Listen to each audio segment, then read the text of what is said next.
This is Jeff Berger of Creative Technologies. Jeff puts together multimedia presentations for corporate clients for things like trade shows and sales meetings. And to do that, Jeff uses a computer he says offers the best combination of price and performance, the Amiga 3000. Now, for Amiga fans, the rest of the world just doesn't seem to understand the beauty and power they find in this multimedia marvel from Commodore. Well, we'll try to help you understand today as we take a look at the latest hardware and software for the Amiga on this edition of the Computer Chronicles.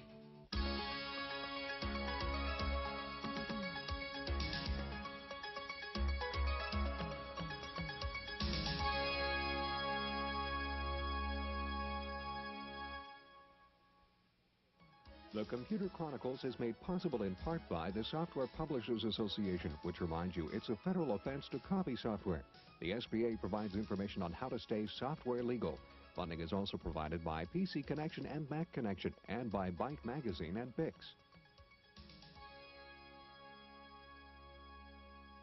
Welcome to the Computer Chronicles. I'm Stuart Chaffee, and with me this week is Tim Baharan, Executive Vice President with Creative Strategies. Thank you.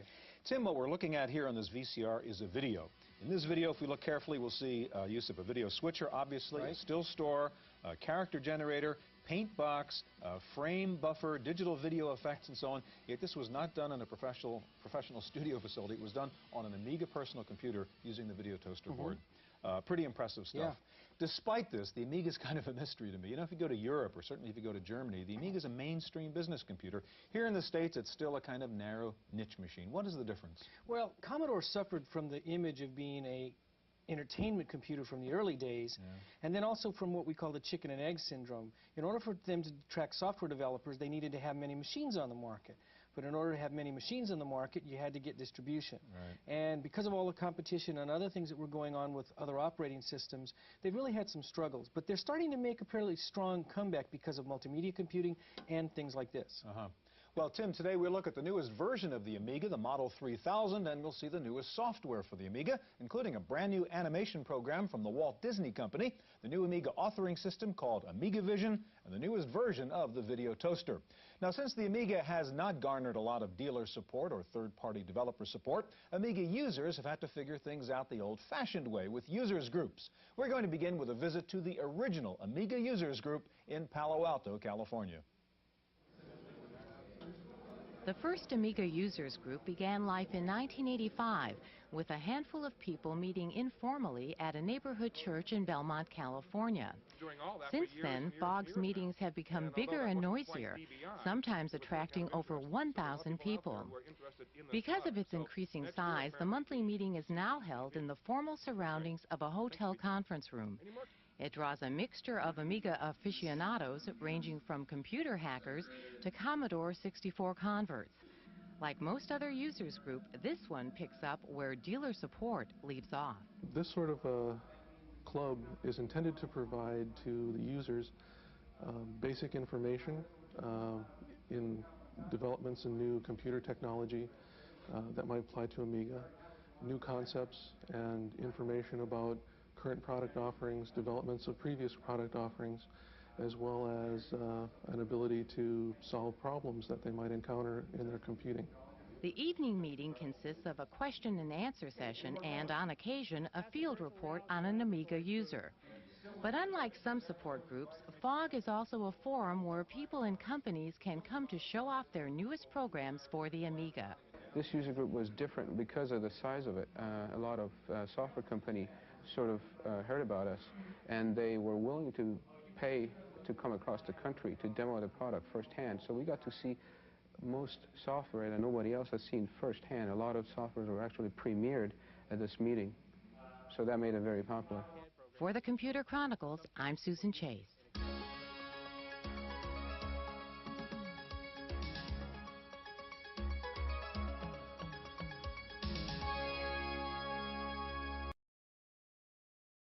And welcome, wait a minute, I'm muted. Welcome. Can everybody hear me? Hi. Loud and clear. What is up, friendos? Did Juniper, how are you muted? Oh, I see. I was muting myself because I'm eating and I didn't want you to hear me chewing. Oh, that's fair. That's fair. Give me a moment here. I'm gonna check on Fuji Tech. So who wants to... We've got Alibi and Becky. That is exciting. Hello, friends. Very excited to be back. I've missed it. Right, Guest well, star in my house is vodka tonight. amazing. Notably absent in my house is Alibi. Can you change your reactive picture to the Alibi icon? Yeah. My bad, I was testing. Oh, that's cool. Big news. Once I actually start getting a cohesive work schedule, with modified shifts, I will start streaming. Still in the works, waiting for them to actually give me cohesive shifts, but I'm almost there. That is excitement. For those of you who are new, welcome. The TV head up in the corner is a little animation for the friend here that I made for VTubing purposes. Oh, Meow. it's gone now. Oh, I can show off by just switching off. Hello, Alyssa. Welcome to Yeah, chat. yeah. I also wish... I don't wish I had vodka. I wish I had bourbon.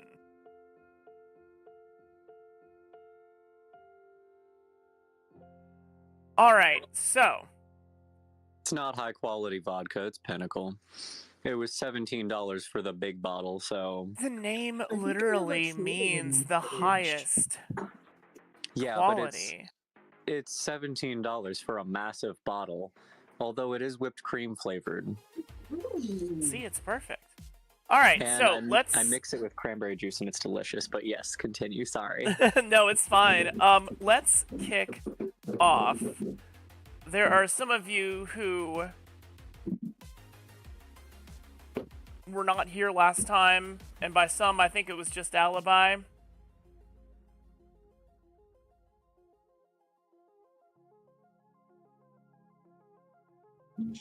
Chat says it's better than Burnett's vodka. Alibi, you doing okay over there? Pardon me, yeah, I have my own alcohol now. Oh, is that what that noise was? Alright, so... Yeah, just alcohol then. Becky, Juniper, Peregrine, tell me about what happened last time. Tell the class. Fuckerend also. I don't know if I said fuckerend out loud, but tell me about the class. The class. Oh, tell the class about last session. Sorry. My brain needed a reboot there real quick. I think we went into a cave where a bunch of lizard people lived. Managed to talk our way into the place. I think we talked to their leader. And then... I'm not sure. Yes, hot lizard lady. I did not do well in the talking. The tree is... I did not dance either, but boy do I want to. The tree is not good at talking nor dancing. He's always wanted to be a dancer. Yep. Alright, hold on. I'm moving these icons around a little bit. I'm gonna put Fuckerend right next to... Juniper and Peregrine, since you all share a microphone. Oh god. Oh no. I remember I brought out a lizard dildo. Yep. I forget, was it made out of lizard, or was it for lizard, or was it just lizard shaped? It was lizard shaped for the lizards. Okay. And then?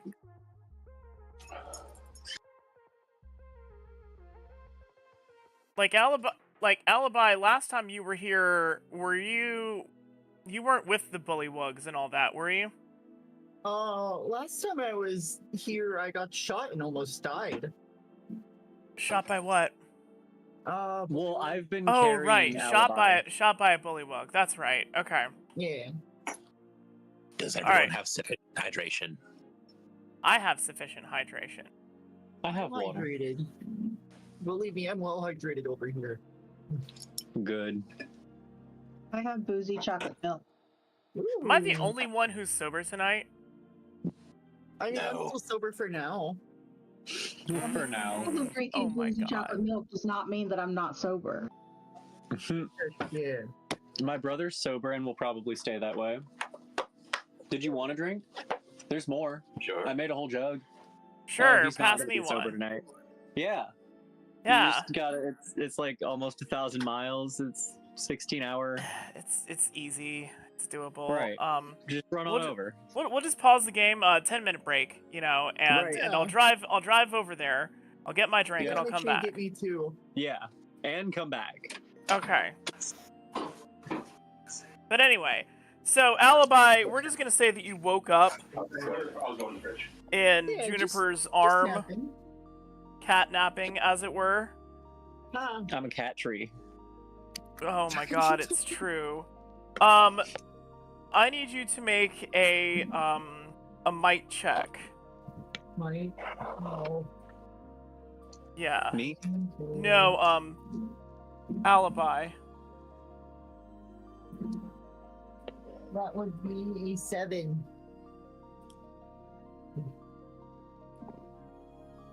Let's see here. Were you just incapacitated? Or severely wounded? I think severely wounded. I used a heal thing. Yeah, I was healed to some extent. It's in my notes. Oh, okay, okay. Well then, if you've got severely wounded marked off, then take it down to wounded, and you can check again in 3 days unless somebody else makes a medicine or wit check to heal you up more. If it's a new day, I can use that heal thing again. It's not a new day. Okay. Let me know. Oh, when it is. wait. Assisted healing's already been used on him? Yeah. Oh. Well, then you can check again in 3 days. Oh. Well, because my, does my healer thing count as assisted healing? Yeah, but you can do assisted healing once a day. Natural healing, at this stage of his wounding is he can only check again in 3 days. Oh, okay. You gotta let it sit. Yeah. You know, you gotta sleep it off. Yeah, great. Rub some dirt on it. So good. As it were. I am still severely wounded, though.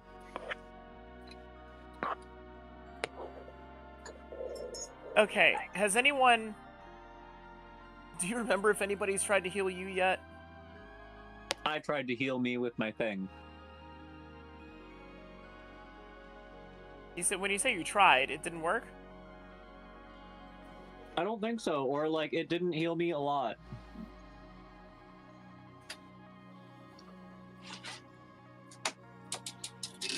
Let me see. Oh, well, it doesn't say that I need to roll for anything, so I guess I just didn't switch my thing. I don't know what's... Oh, you mean like you didn't switch the marker? Yeah, I didn't switch the marker. Okay. So I should just be wounded instead. Okay. I can fix that. So, y'all are at least physically...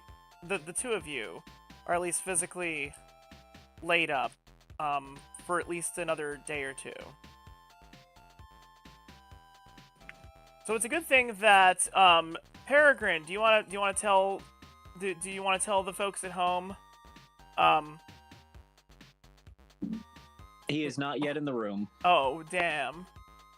I don't can want to go and steal try his and summon thunder. him again, but we have summoned him twice. Oh, I don't want to steal his thunder, but... Baby! 1 second, I'm gonna haul.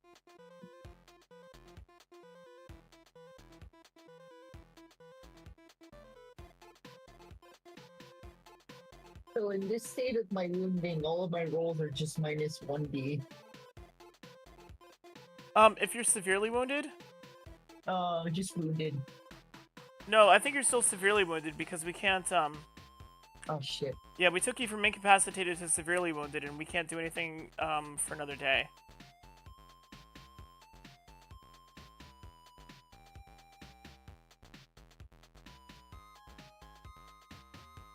And that's all actions, not like damage rolls.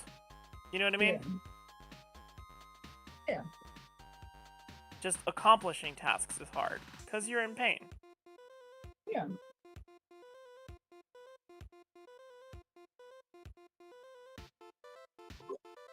He'll be in a minute. He's gonna finish his dinner.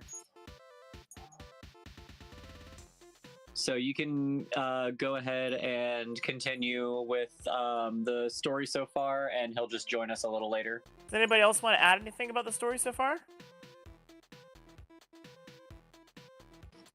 I think that I still have the little helmety thing that the lizard folk were asking for, and they just didn't directly ask me for it. But I have to be directly asked for something. So they're not getting it back, I guess, until they ask me. I mean, fair. Because like they've just implied that we have something that they want, and they've said it's a helmet, and I'm like, okay. If they see me wearing it, they should say something. You would think. But their ways are not the ways you were raised with. Hey! Sorry, I have cats. Hey, I also have cats. Why do you apologize for having cats? Alright, so anyway, you are Because one cat approximately screamed at here another. inside of this complex, which has been drawn out. By the way, I added more of the Dunwater River, so it's right here. West of your position. And I looked at the map earlier. north. It's really pretty. I like it. Yay! Alright, so here's what happened. You entered through here. You met lizard folk outside, and you attempted parley with them, and they immediately took you to the queen. Because if I remember correctly, you were too beat up to fight. You went through a grand banquet hall right here. Well, not grand. Well, debatable. Debatable. It's grand by lizard folk standards. Ooh. Extravagant. So it's nice. But it is a banquet hall right here. There's some lizard folk prepping it. You went down this hall. This is dark because you haven't been here yet. You went down this hall, and this is where you saw the queen overseeing training. And there's a door right here that you haven't been through yet. So I'm just gonna go ahead and say it, since Peregrine isn't available. Okay, Peregrine said something to the effect of, well, we weren't planning on killing everyone here today.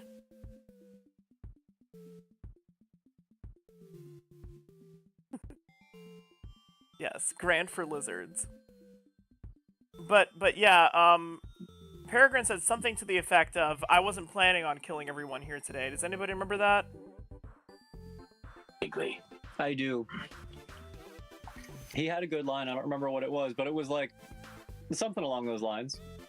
I bet it was badass. It was supremely badass, and here you've got like this halfling with bulging, rippling muscles, built like Arnold Schwarzenegger, but like short Schwarzenegger, right? The Austrian actor. He looked like the guy who played Terminator, only short. You know, Arnie. Yes, he looked like Arnold, but short and with a Chris Hemsworth beard. You know, and this halfling built like a dwarf just says to the queen, you know, in a lizard folk stronghold, surrounded by lizard folk, and also there's more in every other part of the complex. Oh, and there's also, I forgot to grab the token for, we've got, what's his name? Oceanus, our NPC. Oh, yeah. I forgot he was here. I mean, he's like that. I'm looking for somebody else to play somebody else. If anybody wants to, like, pop in and play Oceanus, let me know. Chris has a sister that might want to play. Oh, yeah? Yeah. Cool. I can call her in if you want. What, like right now? Yeah. She's in the other room. Oh my god. And she's only... So I've tried to, like, kind of break her into D&D. I literally was just like, hey, make a character. Break it. I don't fucking care. So, like, they have, like, absolutely wild characters where they were like, oh, well, I really like this level 3 thing. And I'm like, okay, cool. Make the character level 3 just for that. I don't care. All right, well, because I was not prepared for that tonight, she certainly can. She certainly can. If she's willing to play an aquatic elf, and, if she's okay with me rolling for her tonight, because I didn't have a character sheet written up, I'm just going off of vibes. Meaning I grabbed a stock character out of the monster manual and called it Oceanus in my head, and changed, like, you know, an axe to a spear. No, sorry, I changed a sword to a spear. Yeah, that's perhaps on Ariel playing Oceanus. Okay. I seem to have misplaced my character sheet. Rip. You mean like the link for it? Yeah. Yeah. I can send it to you again. Hold on.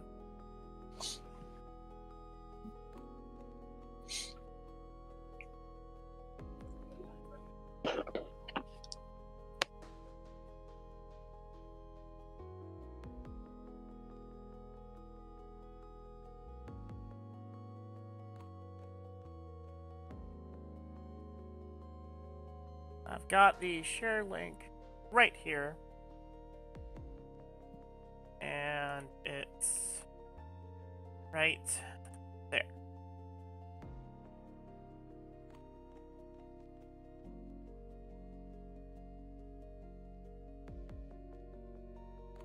You good?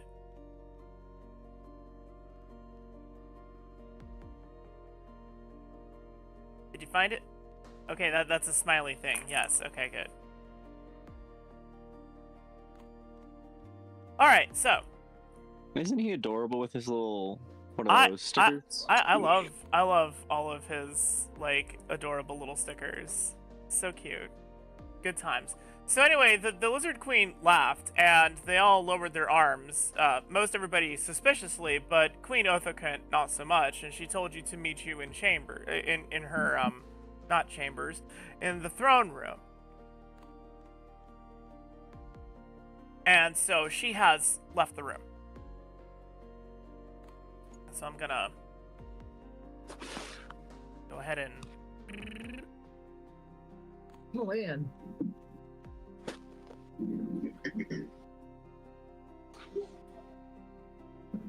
So what do you do? Well, I'm gonna be waiting for everyone else, but I think we should probably follow her to the throne room and see what else she has to say. Who knows? Maybe she and Peregrine will continue to flirt. He's having a really good life after his husband died. Weird, because Juniper doesn't know that. That's all he needed to break out. It's weird and sad, but I support. The tragic loss. I support. You know, like there's worse reasons to go into your hoe era. Right. Yeah. The fact that Peregrine starts his hoe phase after his husband dies. He started a lot of phases after his husband died, to be fair. He did. He's torturing people now. Yes. It's actually really fun to see. It's more like just a straight up villain era. Yeah. It's really fun actually to see, because like Ronan's life story, he also had like a little villain arc. He was a bandit for 30 years. And then when he gets to Peregrine, he's like, no, like I had my time being like a bandit. I had my rough life part, and now I'm just ready to like have a good life. So Peregrine is his good, like settled down life. But as soon as Peregrine loses him, he goes into his villain arc. I love that. Absolutely fantastic. What'd you say? Canon event. A canon. I'm gonna turn you up. You are very quiet. You are. That might No, be on my no, I end, have too. you at 100%, so never mind. I can tweak my gain real fast. That'd be great.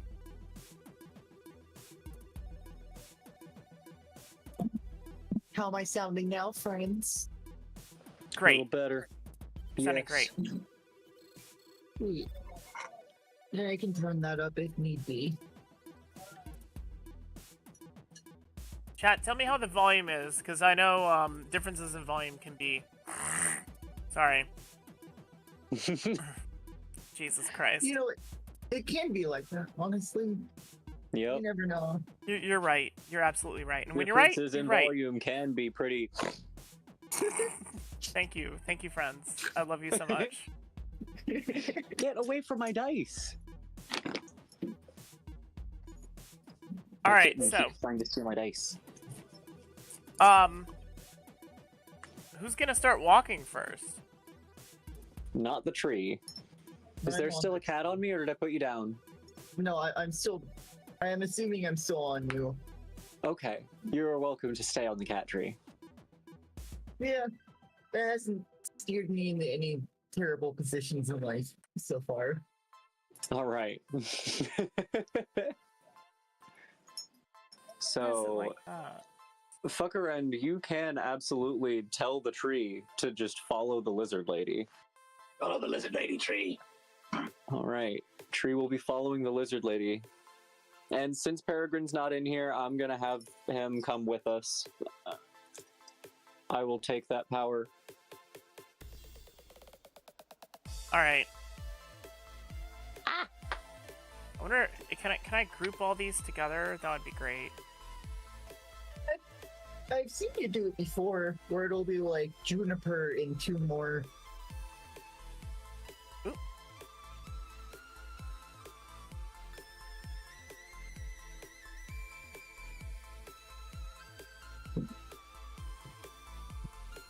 Aha. Okay, so Tree is following Lizard Lady. Oceanus follows. Becky, are you following? I am following. Some of them went ahead of you, because, you know, they want to make sure you're not doing any funny business. Becky is also following. Peregrine is going to be close to Juniper. And you hear this one bark something in Draconic at the others to get back to work, and it sounds like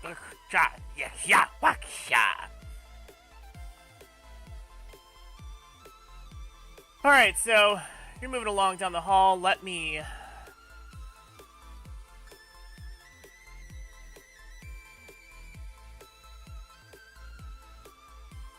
Y'all can move your own tokens, right? Will I draw some more of the map? Yeah, I think we can move things. Okay, that would be great, actually. You want us to move over to where the queen is? I'll place myself at least. Do I move all of these people when I move? Move your stack, yes. Please. Okay.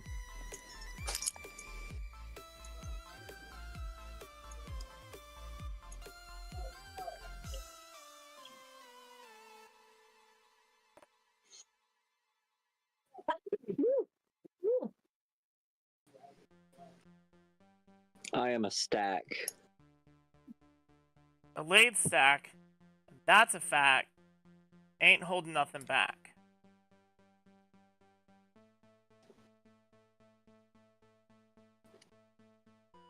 Okay. You did not move the cat man and the sad man. No, I didn't move the cat man or the sad man. You didn't move the cat. Wait, I mean, you just like barge in. You just barge into the throne room. There's a guard outside of it. Oh well, I guess the guard lets you go. The guard lets you by. The guard lets you by because she has already been informed. So now you're here. And Becky, do you need me to move your token? Yes, please. Okay, so you're also here. Is that a good spot for you? Or do you want to be? You want to be closer to the side? Where do you want to be? Maybe off to the side a little bit. Like here? Yeah. Okay. All right, you are in the throne room.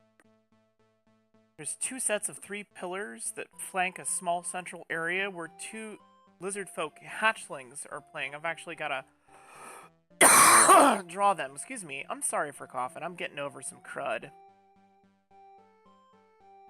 So yeah, there's 2 lizard folk hatchlings. Did y'all just walk past them or what?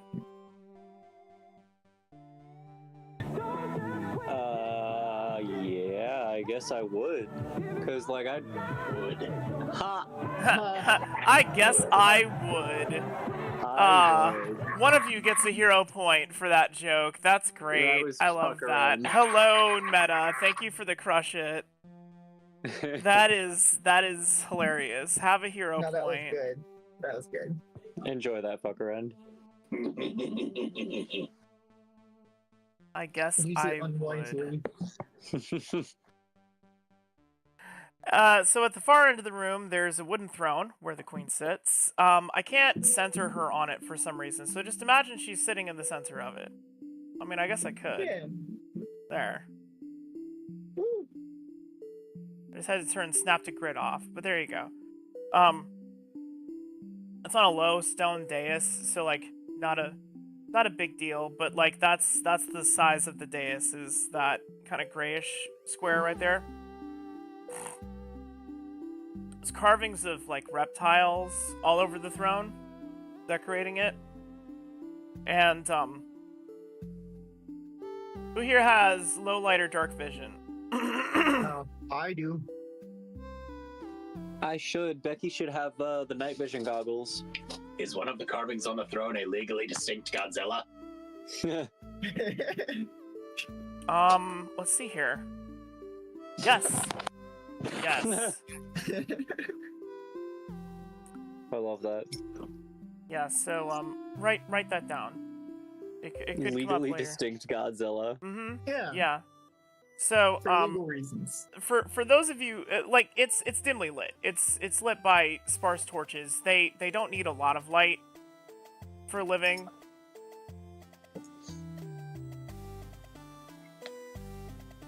Does anybody interact with the hatchlings at all?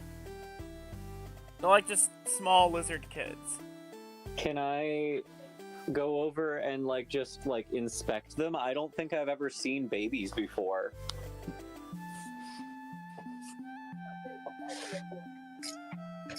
Okay, yeah, sure. I just want to go over and like look at them. Like I'm just gonna like crouch down and stare at them. Alibi will also just stare, unwavering, unnervingly. How do I select all these? There was a way to do it. Aha, holding down shift. Well, good to know. Okay, so Juniper has stopped Fuckerend and Alibi over to where the hatchlings are playing.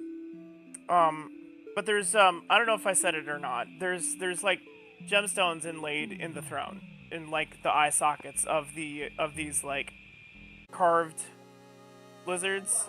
There's blue glowing ones going down the spinities of that legally distinct Godzilla one. But in a pattern that only is reminiscent of the legal representation of Godzilla. Right. And all around you are the heads of several creatures mounted on plaques, like trophies. Impressive. Most impressive. Alright, so you inspect the hatchlings. You see that they are throwing squares of bone on the floor.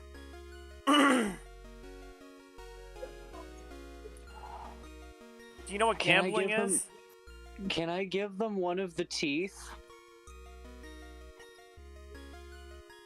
One of the teeth that I currently have, like, in my skull? Question mark? I mean, you can do anything you want. I'm gonna give them a tooth. Okay, so you dislodge a tooth.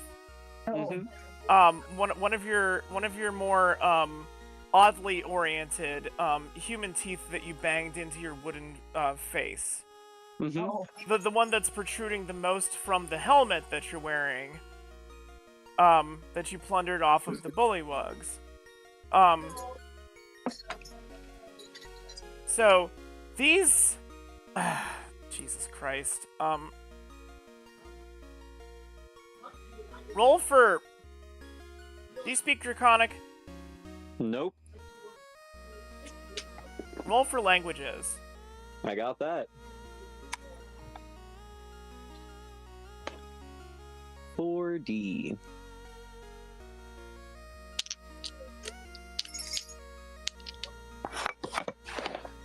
Oh.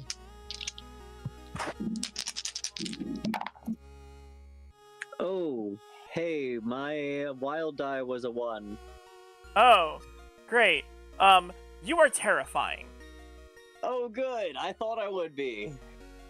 You like just dislodged one of your teeth from your skull. You're a giant wooden person. Yep. You are wearing the skin of their people. Yep. Like sure a belt. And you dislodge one of your teeth and try to hand it to these children.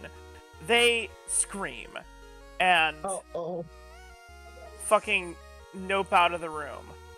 Well, they've kind of got to learn that not all scary-looking people are bad. That's rude to judge somebody by how they look. I don't think they appreciated its rules. It's not that it's ugliness that they're judging. It's but they are what still is judging me by appearance. They are judging you as a valid threat. This is survival. No. You gotta understand. This is a survival mechanism that is in most humanoid creatures. But that doesn't mean you have to listen to it. They are children. Yeah, they'll learn. You are not the one to teach this to them. You don't even speak their fucking language. I could be the one to teach them. They're gonna learn right now. Guess what? Oh my god. I don't. Wait, 1 second.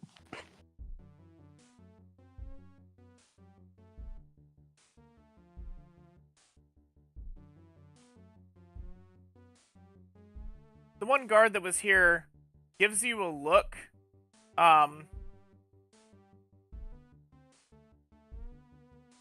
Roll for charm. Me?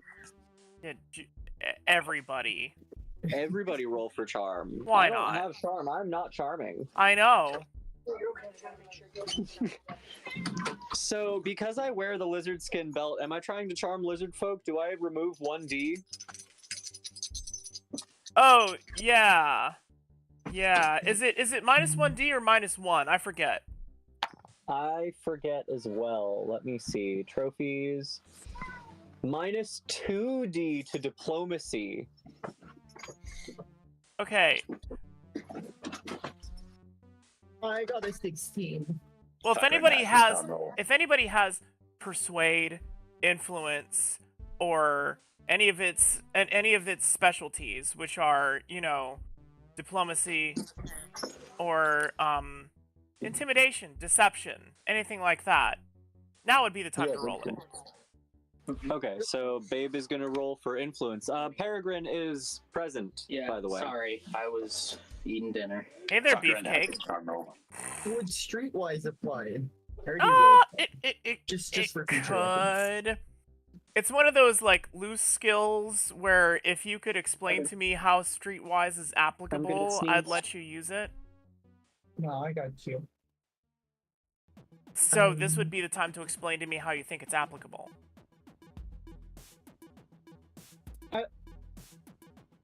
I think I'll just stick with charm. I just can't come up with something in this life. I mean, like, do you want some help? I feel like Alibi's been in a position where he's most certainly been outnumbered by people who aren't too fond of his presence or really the existence he gives out. This would be a case of reading the room. You wouldn't. It wouldn't be outward communication so much as like reading the room, and that could be useful right now in this situation. I feel like that's what he's trying to do. Just like, oh man, are we about to get skinned? Actually, you know what? Everybody can choose their own skills. We're gonna do a fuck it. You know, fuck it. We're gonna do it the right way. So for influence, Peregrine rolled in 18. 18 for influence.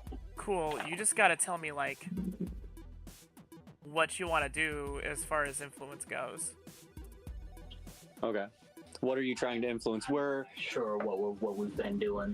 We're in the throne room with the lizard lady that you kind of. I rizzed her up. Yeah, you rizzed her up a little bit just by being ready to die, essentially. I remember. So your Klingon morals have attracted her. Your Klingon morals. Oh my god. Apparently she's got 2 kids, so be ready for that. And I just terrified them. So you've got a lizard MILF in front of you. What are you gonna do? A queen lizard MILF. Voluptuous queen lizard MILF. Yeah, I'm everybody sure just. There's a lot of adjectives. What we're gonna do is we're gonna run this kind of like combat, where everybody tells me what they're gonna do, and you can go ahead and roll for it quietly. Just don't tell me the total yet. So Peregrine, if you want me to come back to you, if you're deciding what you're gonna do in this situation, like as far as influence goes, or if you want to roll a completely different skill, that is fine. If anybody's got an idea. Ooh. Well, I don't know what I could do for charm, but let me see what I've got otherwise that could impress the lizard folk. I'm tough. I got toughness. Despite the broken body. Yeah, despite being broken, I can take a hit. Okay, so you would be describing how you would use toughness in this situation. Yeah, that's what I'm trying to think of how I'm gonna. Well, what is the Lizard Queen talking to us about? What are we trying to achieve here? Well, so far you were just told to investigate why they're buying arms, and she had indicated that it was none of your goddamn business, and she instructed everybody to lock you up, and that's when you made your really suave threat and impressed her, and she said, "Meet me in the throne room, and we will talk." Okay. So I'm probably not going to do anything or much. I'm probably just going to stand there like a tree. I've already scared her children, so I'm probably just standing there staring at the scared children, wondering, what are these sounds? Are they good sounds? Because I'm assuming the children are screaming, and I'm just like, are these good sounds? Well, they ran away from you. The medium green circles are just like guards. Oh, okay. You know, like, you don't have an unguarded throne room. Got you. So I assume I'm just standing there wondering why my gift did not make the children happy, make the small ones happy. Okay.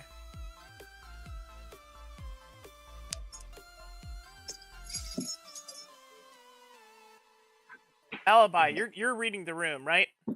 Yeah, I'm in my role. Okay, Becky, what are you doing? I'm reading the room, trying to figure out what's the best way to go about this. Okay, what skill you want to use for that? If you don't have any, like, it would probably be charm. If you've got any charm skills that would work, that would probably be your best bet. Yeah, I don't have any. I don't have any charm skills, so I just rolled my 3D. Okay. And Fuckerend, what are you doing?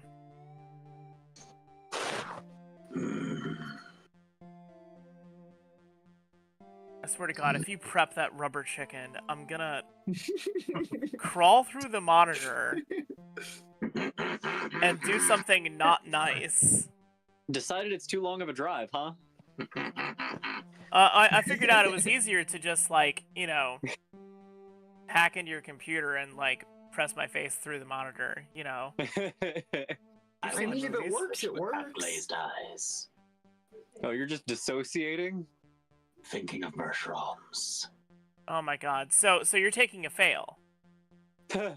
Wait, what are we doing? Yeah, you can take a fail. That can be good. You get you get a free character point if you want to take a fail. If you're just like Juniper is basically taking a fail, like you kind of have to because it's the first round and you don't do anything unless someone bothered to instruct you. Oh, it's for the charm roll.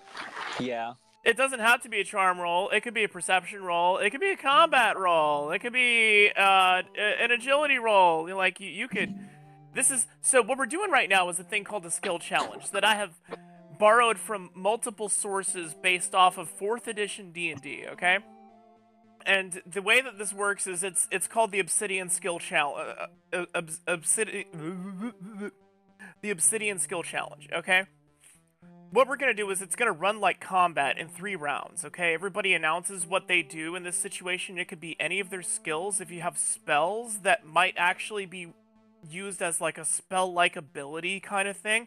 I've had people use prestidigitation to make someone's voice seem more commanding. You know? And it's like, all you have to do at that point is just cast your spell. You don't have to roll for it. You could do like anything that's on your character sheet, but it's generally considered to not be a combat situation. And we run in 3 rounds, and depending on how many successes we get, right? That'll be like,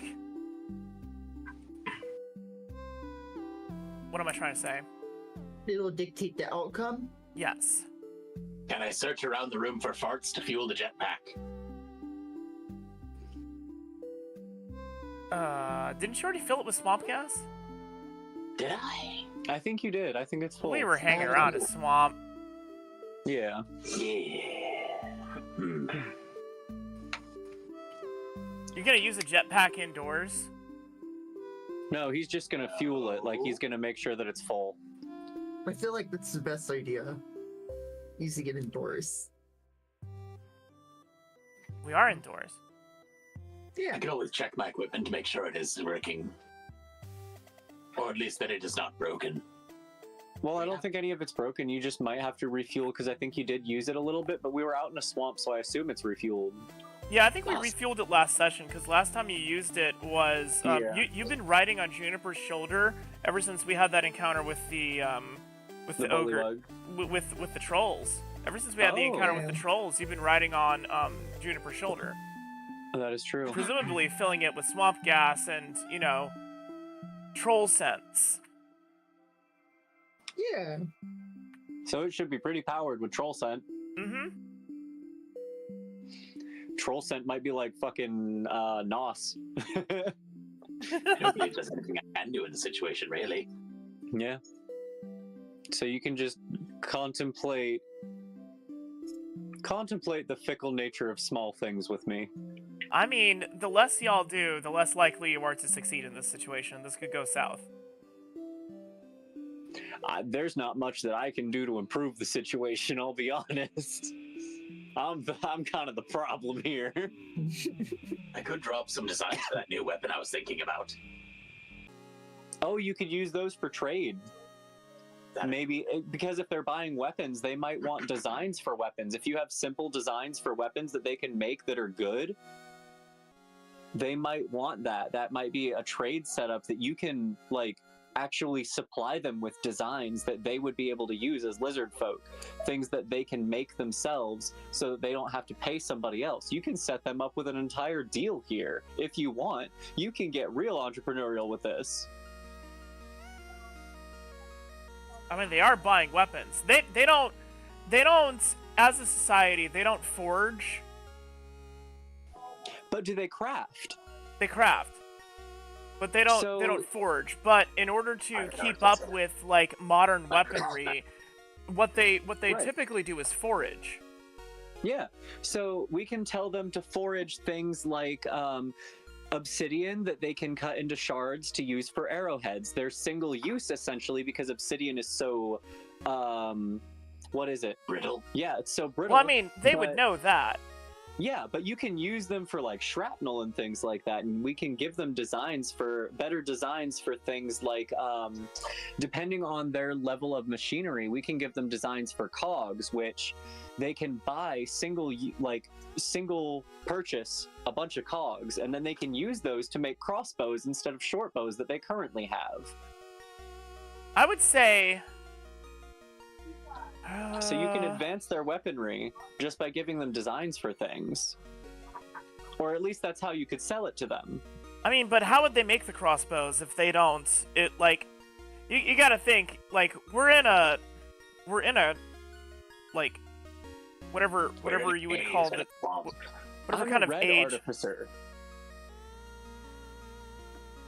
I can find some natural substitutes for things like with cogs. I'm just saying, like, if they make things out of bone, stone, right, and wood and leather and everything else they just acquire elsewhere, and they don't do blacksmithing, I don't see how they could make crossbows unless you readily have available plans for a wooden crossbow that works. So you can make the cogs necessary out of stones. There's stones that grow in hexagons that would be perfect for it. You would just have to make an extra little carving in stone, which they already do, which they have stone tools already. So they can carve little cogs out of the hexagonal stones. They can use that in the crossbows, and they can just use regular, whatever they would use for regular bows, and then just make a stock out of the same thing. And you can use the same sinews and all that you would use for a bowstring. All you would need is the stone cogs. Whack. All right. Well, Fuckerend, if you want to do that, what skill would you use to start off? You got 3 rounds. Well, what skill are you starting with?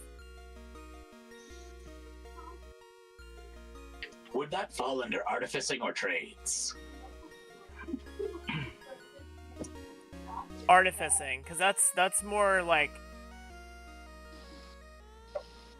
technically advanced. You know, like you're basically building artificing is for like building things of a tech level outside of the existing tech level. It's like woo-woo invention shit. It's like in Avatar, the inventor has like next level shit. He's the reason why they have hot air balloons when everyone else has like bows and arrows. Yeah. Artificing is for like if you played Legend of Zelda games for the Switch, you know, like the Sheikah technology would be artificing, and then all the other technology that you see all the regular people using is trades. Okay, that makes sense. So I could do a trade roll for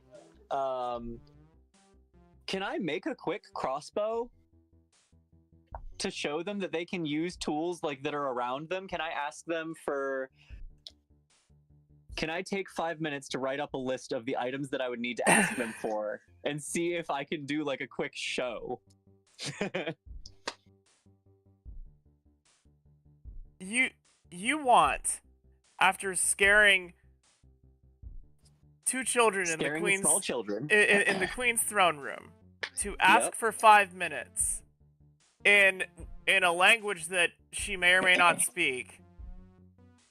But Becky speaks. Okay, fair. I rolled a 21 on artificing. Oh my god, this is happening. Okay, I have 7 dice in artificing. Alright, so let's start, what's Peregrine doing? I had an entirely different plan. Yeah, you can go ahead with that. Tell me your entirely different plan.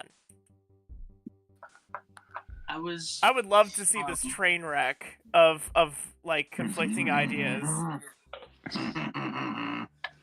I mean, it involves similar things. I just think instead of us making the weapons for them, we're going to go get the weapons.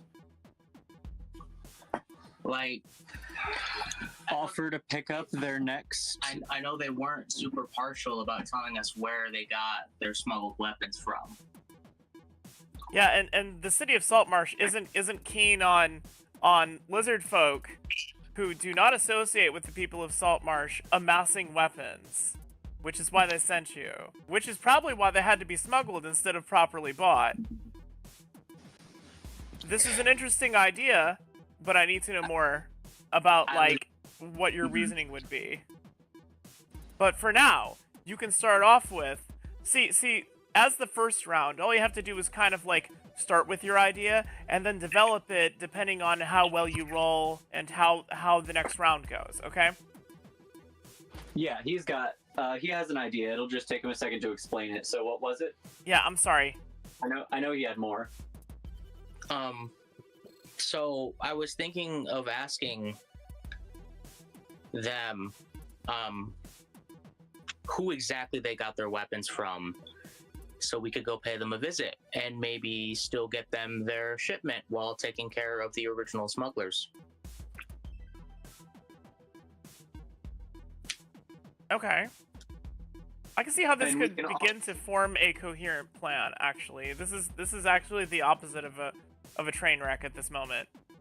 Because we can offer to take care of those smugglers, and then we can not only offer to continue to help them amass arms, but to be able to make their own weapons that would be more advanced, so that they can just make their own instead of buying weapons. We can send them whatever shipment the original smugglers have, say like an olive branch, and then teach them how to make their own weapons so they don't have to continue doing illegal smuggling, and they can advance their culture on their own. Does anybody have the common sense perk on their character sheet? Hell no. No. I have not. brain weasels. Oh, no. You think any of my weasels have common sense? Oh, let me see. No. I am not common, nor do I have sense. Alibi's just a cat. Oh my god. Nope. Meow. Can you guard my plate? I'm gonna go make myself another drink. I'll be right back. Becky, do you have common sense? Do not. That is so sad. I have lucky. I mean, Lucky's pretty cool and all. Yeah, I just don't think it would help in this specific scenario. I don't know if I told you this, but I rewrote Lucky, and that's one of the reasons why I have to update the book, because it's better than it was. Oh, okay. So it's not what it says it does on my character sheet? You have a hybrid of two different... I ended up splitting Lucky into Lucky and Luckier. Okay. That are two, like, different perks. The one that you have now is fine. Gotcha. Yeah, but you might want to take a look at them when I rewrite them, because one of them is like double any roll, and the other one's like add X amount of dice to your roll, pick the dice that you like, and add 1d to funds. But you can only take luckier if you already have lucky. Gotcha. So yeah. Anyway, that's just some housekeeping that we can deal with later. So, gotcha.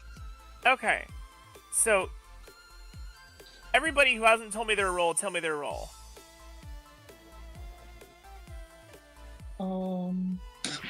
Peregrine, you got an 18. 18 yeah, as well. I rolled an 18 in influence. Okay, Becky, what'd you get for reading the room? A 9. Okay. Juniper, what did you get for... I'm halfway through my first drink. Okay. What kind of technique are you trying to use in the first place? What skill are you using? I don't think we talked about this, Juniper. What skill is it? You're using artificing? I'm doing what now? I was going to use trades because I'm going to be actually like crafting it. So I would think that would be more like my ability to craft the stone, which would be a trade. I would say the first round would be artificing, which would be knowing how to like reverse engineer it. Okay. And I don't have a stat for artificing, oddly enough. Oh, I might have combined it into... Huh? I have the artificer perk. It just says 3 well, next to then it. I might have combined trades and artificing into the same skill for you. I'm not sure. I was fucking around with... Hold on a sec. That's cool. Take your time. Just tell me what I'm rolling, and I'll roll it. We're just gonna call this trades / artificing. Okay, that works. And we'll figure it out later. So, since I have my belt, I'm going to be rolling 3, right? Or just 2, because it's minus 2d. You're rolling 2d okay. for that. Yeah, you're rolling 2d because you're, like... Well, it's 2d for diplomacy, but this is a diplomatic situation, so... Well, I rolled 2 6s. Actually, so... no, you know... fuck it. Okay, never mind. Go ahead. Sorry. No, you're good. I was gonna say, like you could add 2 more dice to that, just because artificing is not diplomacy. Like, you're doing a thing, other people can try to be diplomatic, like... Okay, well, I got a 6 on my wild die, and then I got a 6, a 5, and a 3. Do you want me to roll an extra for that wild die? That's another 4, so... God, babe. I think I'm doing well on reverse engineering a crossbow and finding suitable substitutes. How very in character. Autism activate, I suppose.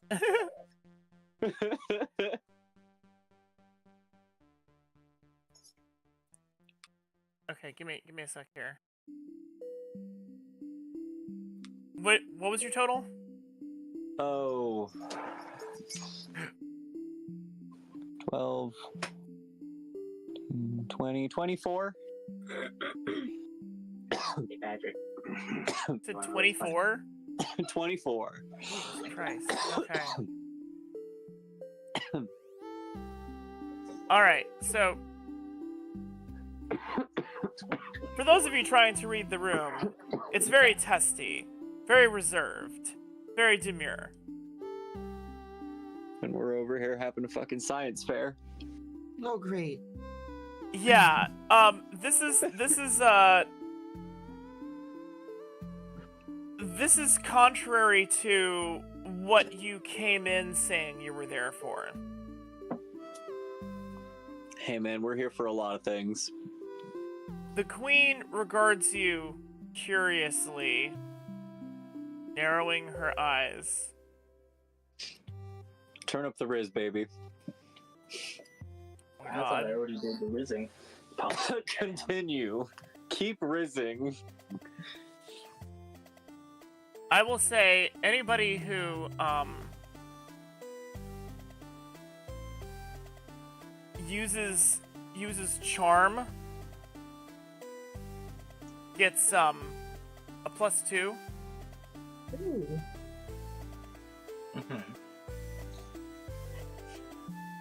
Hold on a sec. Wait a minute, no. Anybody using... I'm trying to get myself back into this. Hold on. Oh, okay. Primary skill. I would say the primary skill here would be diplomacy or persuade. Anybody attempting to roll that gets a +2. Right.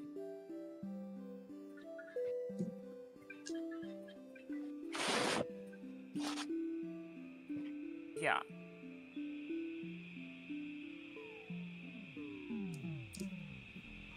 So she narrows her eyes. Sorry, I didn't expect things to quite go this way, so I'm trying to refresh myself on a old rule thing that I used to use, that I'm adapting on the fly, so please excuse me. This is going to be a little bit fast and loose, or at least it's going to be a little bit loose. I don't know about fast. Well, if you're trying to work all the kinks out of a game system, we are the chaotic group to find the kinks. Oh, you certainly are. And I'm a man, and so is my Lola.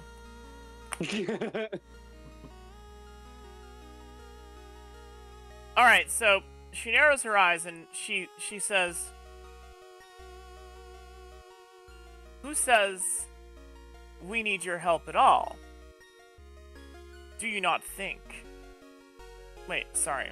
She has a deeper voice. She says, "Who says that we need your help at all? Do you not think someone such as I would have sent emissaries if we needed your help? You come into my throne room, trying to speak to us of technology when we did not ask.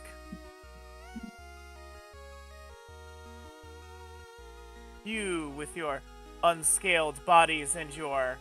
And she sneers at your belt, Juniper. What is that? Round 2. What's everybody doing? Could I say something? Yes, of course.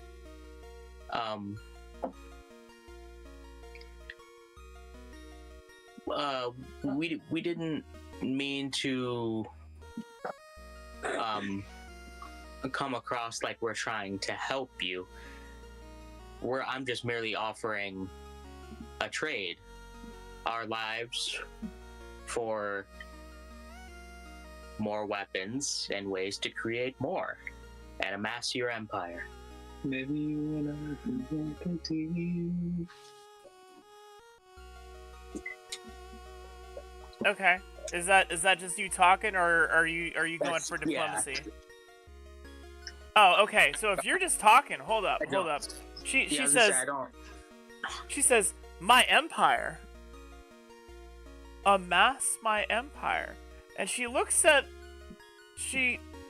over at this very flaky lizard man in like what appear to be ceremonial robes. Anybody can roll for, I believe it's insight. Don't have that. I don't have insight. Whew. I don't have diplomacy either. I just have influence that might help here.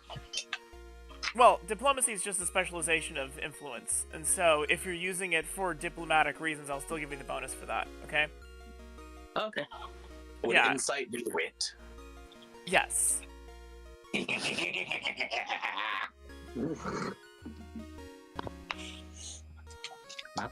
It's like, figuring out body language, or like figuring out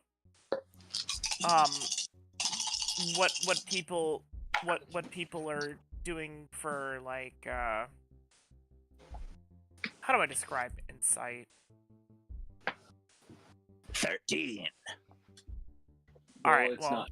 We haven't gotten to what you're doing yet, so yeah. just keep that. Yeah, hold on. Until you get to what. No, you're actually, doing. no. We haven't started round 2 yet, because this is like this is just interstitial. Oh, okay. Yeah, this is some kind of ceremonial outfit. I appreciate your use of the word interstitial. Did I use it properly? Yes. Yeah. Cool. Glad. All right, so yeah, it's just some kind of ceremonial robes, and this guy is very, very flaky. She waves to... Like personality or skin? He need Skin. lotion? No. He has scales. He's just molting. Oh, well, I'm a tree. Yeah, I don't think he's gonna want to rub his body on yours. I mean, he's not in his hoe phase. Oh, by the way, baby, we decided that Peregrine is in his villain hoe phase now. after his husband has died. Oh, absolutely. Couldn't agree more, actually. So get to villaining and hoeing with the lizard lady. I love how he's just, your husband is on just it. trying to push you on this woman. I mean, I'm working on it. Liquor. Oh my god. I'm just trying to Jesus persuade Christ. her that we keep our lives in order to, you know. Apparently you need to lick her. That's how you're gonna achieve that. Yeah. Come on, Odie, this is Cersei. What are you doing? Oh, thank you for the sub. It's Anduran Lazul. Thank you. Oh my god. Awesome. That was me. That's you? Yes. Well, welcome, friend. Welcome, friend. All right, so, is Oceanus joining in? Is that the voice of Oceanus I hear? That's you. No, not at the moment. Still scared. Oh, okay. Well, But just so you know, Oceanus is like a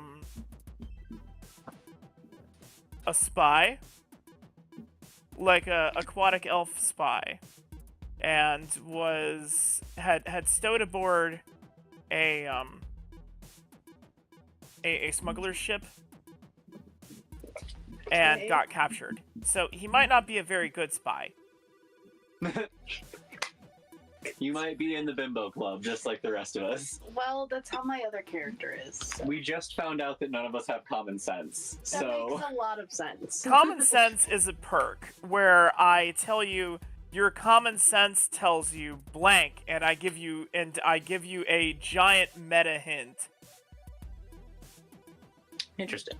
Got it. Yeah, it's a meta knowledge perk that you get where, like, once per session the GM, if you need a hint that would to your character be obvious, Nice. I like that, actually. I just Got it. freely give it to you. Like, this is a bad idea because, or obviously you don't turn it to the right because in this, like, everybody knows you turn it to the left.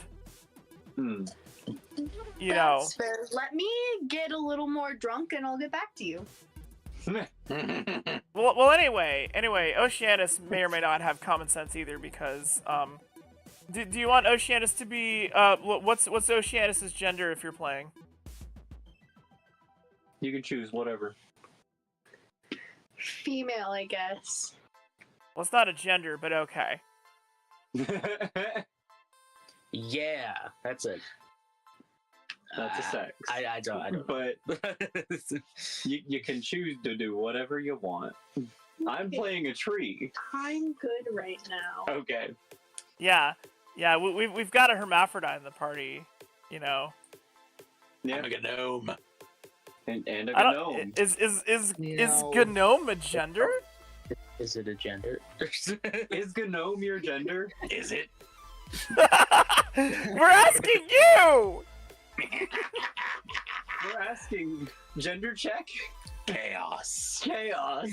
What's in your pants? Doom. Destruction. Wisdom and sacrifice. Mind the names of my balls. Are you a boy or a girl? No, I mean, what's in your pants? Doom. So, what were we doing? I lost us. That's what's in my pants. Yep. My dick fell off. Blood doesn't have a penis. Anyway, where were we? I don't know, man. I think we're talking to the queen. We're trying our damnedest. I know what Peregrine was doing. What was Peregrine doing? Yes. I Remind was us. attempting to explain to the Lizard Queen that I was offering her a trade, not necessarily trying to help, because I think she's primitive or whatever. In fact, I'm quite smitten. But I was just offering her a trade where, I mean, she is thick. yes, she lets us keep our lives, and we go after the original smugglers, possibly bring the lizard folk back a few weapons, and then maybe teach them how to craft some of their own. You realize that this would actually be deception, right? Why, if that's what we intend to do? You killed the smugglers. All of them? Yeah. Somewhere else. Previous owners of the ship you guys were on. Well, hello, Willow. Willow is here. Hello, Willow. Well, Hi. I'm sorry, Willow that we played with before? Yes. Hello, Willow. Hi. Sorry, go on. But you could explain to the Queen that, like, hey, we killed the smugglers you've been getting your weapons from, but we can offer you a new deal to continue to supply you with weapons. I mean, yeah, I didn't realize that those The brain weasels are laughing at your idea too. I didn't realize that it was just that. That's one why I ship asked if full. you had common sense. Oh. Yeah, hold on. My cat is in a naughty place. Hold on. Oh, go fix that. Let me be able to finish my thought. Sorry. It's important.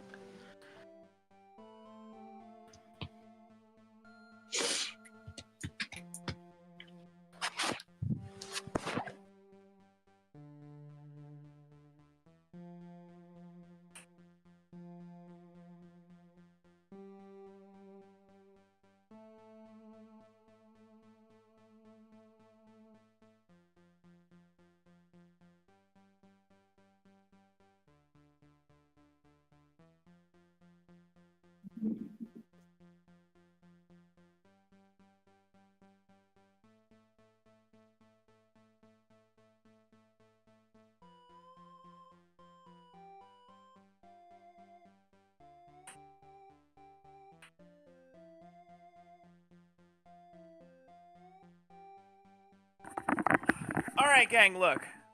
It's been a month since we played, so I'm gonna give you a freebie, okay? Y'all still here? Okie dokie. Yep, still here. Okay, just checking. I'm gonna give y'all a freebie since it's been a month since we played, okay? The freebie is you are all very beat up. You are covered in bullywug blood. Even if you tried to clean it off, a proper bath is the only thing that's going to get that off. Okay? You know that the lizard... You showed your hand, at least part of your hand. You revealed at least one of your cards that you know the lizard folk are receiving smuggled weapons. So, it's like... It almost seems like a threat. That you come in, threaten to kill all of them, and the Queen laughs because, like, maybe you're right, okay? But it's still not a good look. It's still bad optics. She is currently whispering to this flaky, gentle lizard, to her side. Well, if they don't like what we have to say, there is always still the killing option. And all of us should keep that in mind. It's a lot of lizard folk. It is a lot of lizard folk. And most of us are damaged. We're talking non-combatants, too. Physically and mentally. I mean, I was kind of willing to go through a trial by combat sort of scenario before I impressed the Lizard Queen by asking for that. So yeah, but I don't know. I'm not the one to negotiate here, so that's gonna be. You seem to be the one to negotiate for us, so I'm gonna defer to you on this. I just forgot that it was just that one ship full of smugglers. I thought they had some other kind of base camp somewhere we could go locate. You burned half of their base camp down. The mansion? The mansion. Yeah.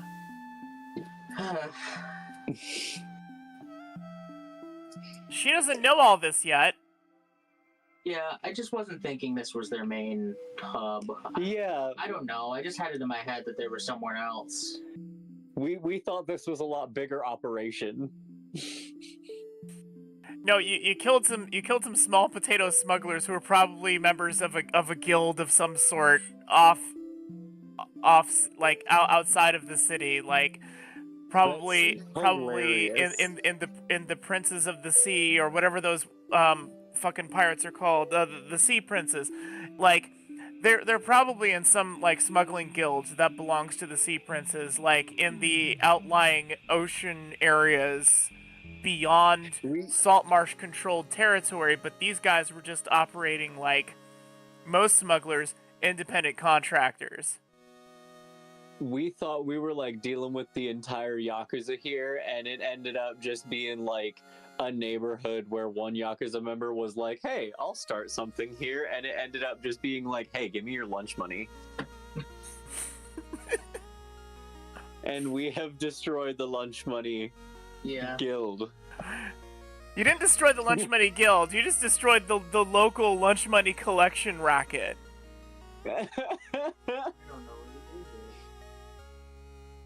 So I can, in short, this social situation is on a razor's edge. Yeah. And yes, Willow, Peregrine wants to get with the lizard lady, wants a date with the lizard lady. Whether or not this will happen will depend on how everybody runs the next 2 rounds of this. Oh, we miss you too. You can always pop. We're looking for someone to pop in. Like Willow could just like show up. Yeah. At some point, I could make you a character sheet in the new system. We could teach you how it works because we're still working out the kinks of it. It's not entirely homebrew, but I've been trying to edit it so it feels more like D&D.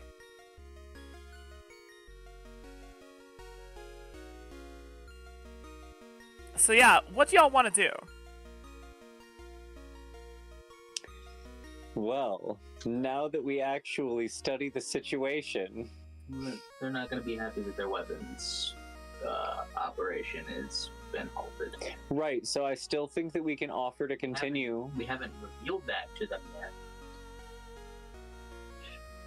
So... For all the lizards know, their weapon shipment is just a bit late. They don't know it's completely gone.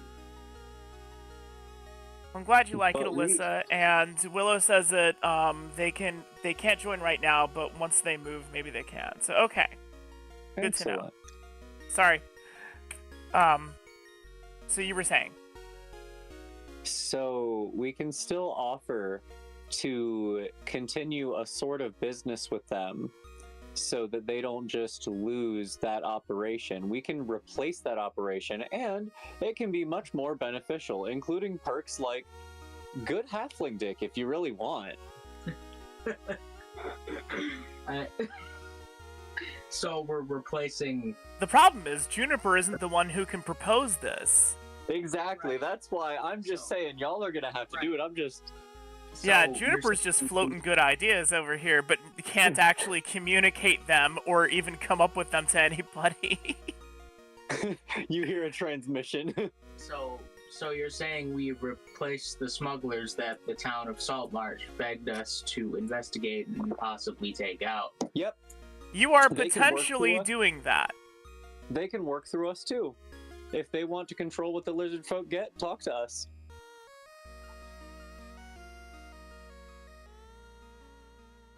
So what you can do is you could pitch this like a great idea. If this is the route you want to take. It's a lot of lizard folk to fight. Even for Peregrine. That's why I'm saying don't fight them. Right, yeah, no, Even when I challenged them in the first place, I was like, I just want a trial by combat with the Lizard Queen. In exchange, for my friends' lives. Wait. You want to do trial by combat with her? Like some kind of Pon Farr shit? Well, I did when I rizzed her up in the first place, and she was impressed, I was trying to initiate just like a one-on-one because there was way too many lizard folk for us all to fight at once in my head. even with the crazy risky steamroller play that I wanted to do. You could still propose this. I know. It's just there's a lot of options, and I don't know which one's the best one. Wait. Sorry, baby. You can tell them that we can negotiate a trade deal, and because we can inform them, like, hey, sorry, we got rid of the smugglers. We just wanted to let you know that business has been shut down. We propose a new deal. Negotiation can also be trial by combat. You choose the type of combat.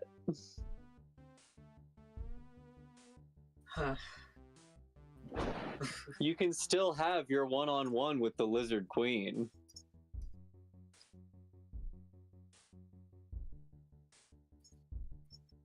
There are other ways of persuasion. I mean, that's a good idea, but also... There are many ways of persuasion. There are other modes of control. Work for some reason. I mean, if it don't work, we can do our best. I just don't know how they're going to react when they find out their main business has been shut down. And this random group is trying to keep his business going. Well, I think there's also something to be said for having the balls The queen to pipes walk up. in. The queen turns away from this flaky robed gentle lizard and says,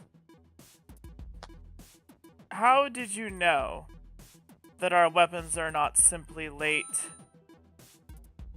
but that we are acquiring them in the first place?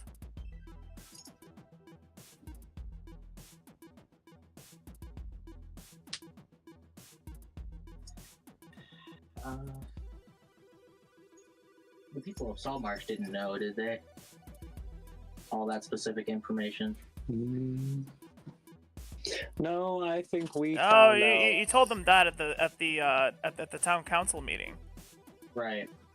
Or rather, you told them that, and then you told them that at the town council meeting, and then they reconvened a week later and said, "We need you to investigate this." Right.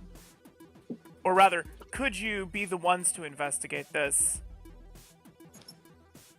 I mean, the only option really is to either try to fight them all or just be honest and reveal it and maybe negotiate some kind of like compensation.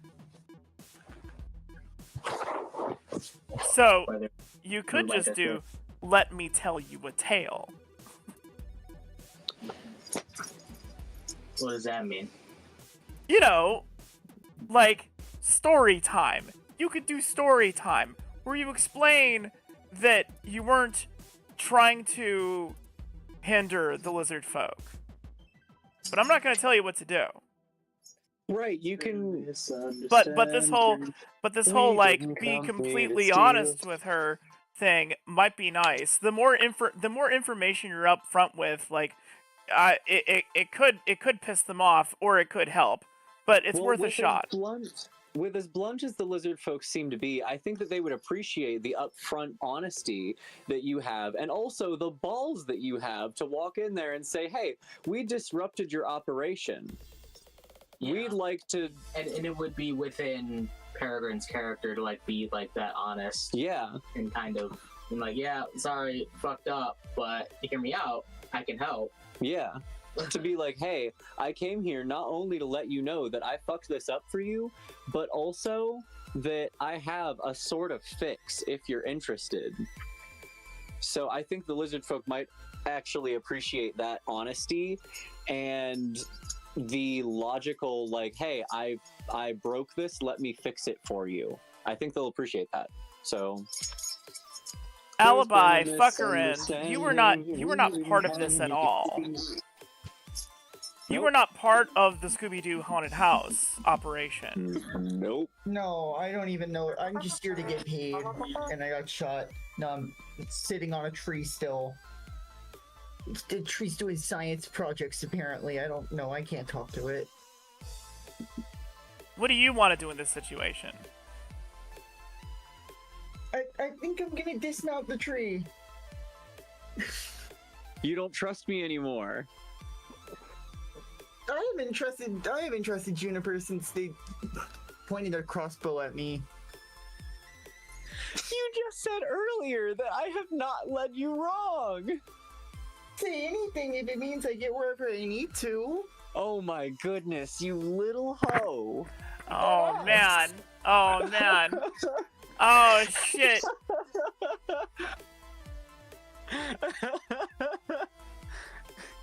So I'm gonna dismount the tree and maybe just walk a little bit closer to everyone else and away from this science fair.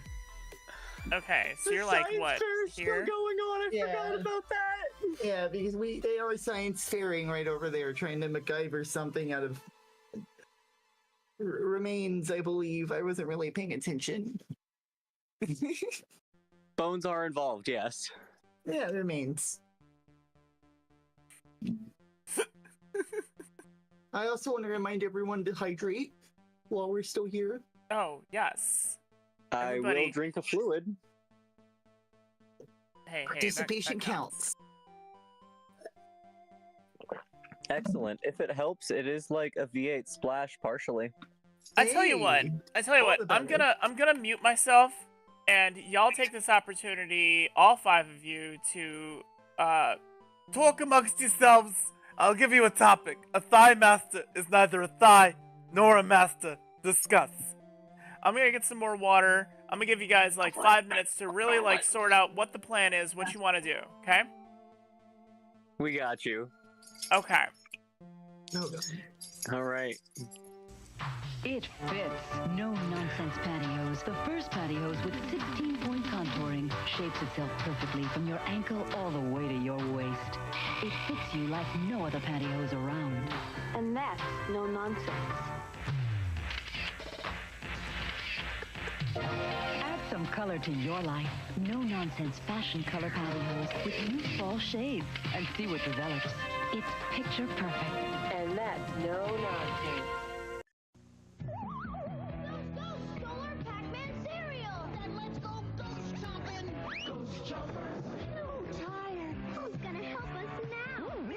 Super Pac-Man! Now this crispy corn cereal has added new Super Pac-Man marshmallows like me, the biggest ghost chomper of all!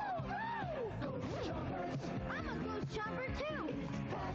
Let's chomp in good part of a nutritious breakfast with me! And me! Super Pac-Man! What if man had turned out differently? Then where would he wear Levi's Stay Press slacks? Or Levi's fashion jeans? Would he put Levi's herringbone on his fins? Levi's stripes on his wings? How could he enjoy Levi's flares with Dacron polyester? What would he put in the pockets of our Stay Press bush jeans? What would he do with Levi's hop sack? Come to think of it, if man had turned out differently, would there even be a Levi's? There would have been no 1850 gold rush, no man named Levi Strauss, no need for him to invent the world's toughest pair of pants. Men, we're glad you walk on 2 legs. Otherwise, you'd never get the chance to wear a pair of Levi's.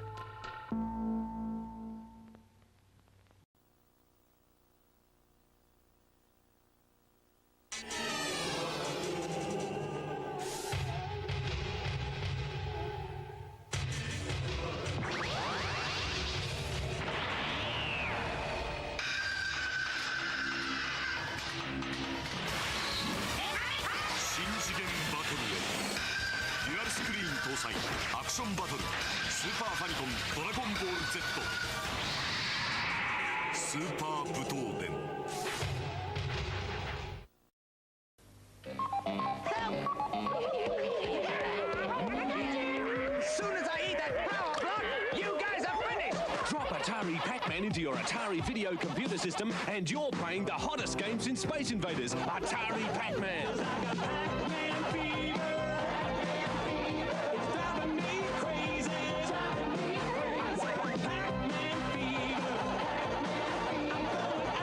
Hate to eat and run! Pac-Man by Atari. Nobody understands me. Nobody but Image.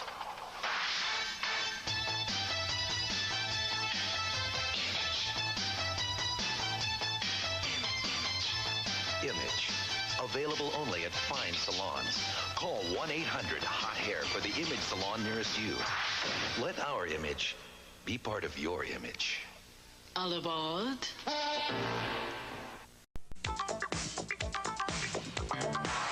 Jack LaLanne Holiday Spa is spending over $30 million. It's the biggest building and renovation effort ever. Soon you can put your body to work in one of the finest health club facilities available. We're building a club like this for you. Get 80% off dues on any new Liberty membership at Jack LaLanne Holiday Spa.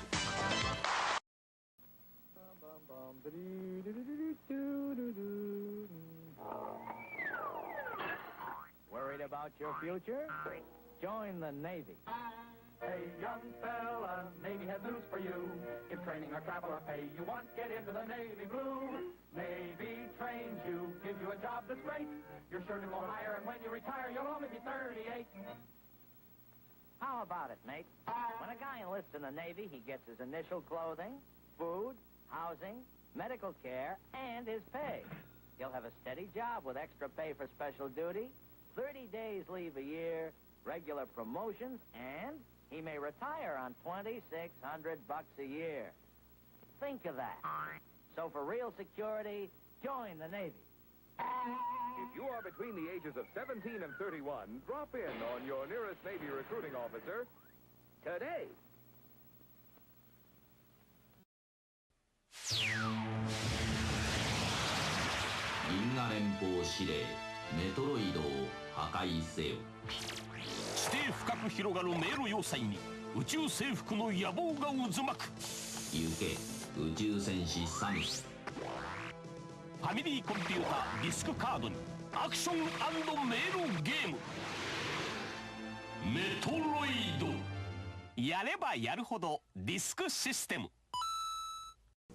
Well, how does this mask do that?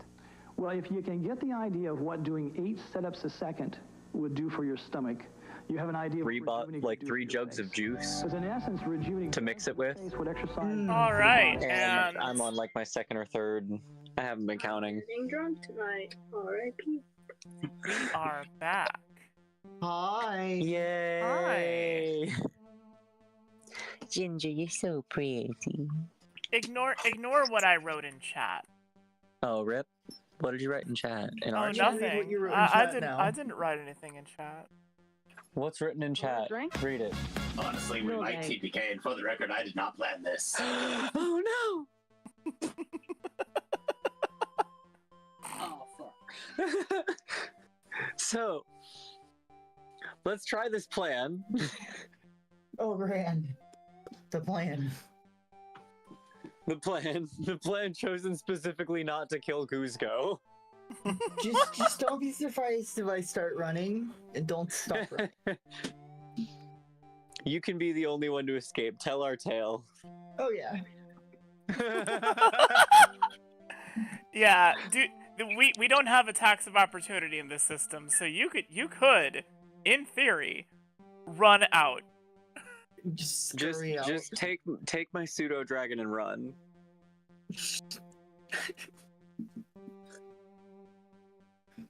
Oh, don't bring up the pseudo dragon. They might not appreciate that. Hey, I've been taking good care of a pseudo dragon. Yeah. All right, so Becky, I haven't heard you say anything for a hot minute. Hi. Hi. And we got an order to hydrate. Ooh, another one. Why the pop-up didn't happen, I don't know, but... Yeah, I've been waiting for that pop-up to come up. Yeah, I don't know. But I will hydrate.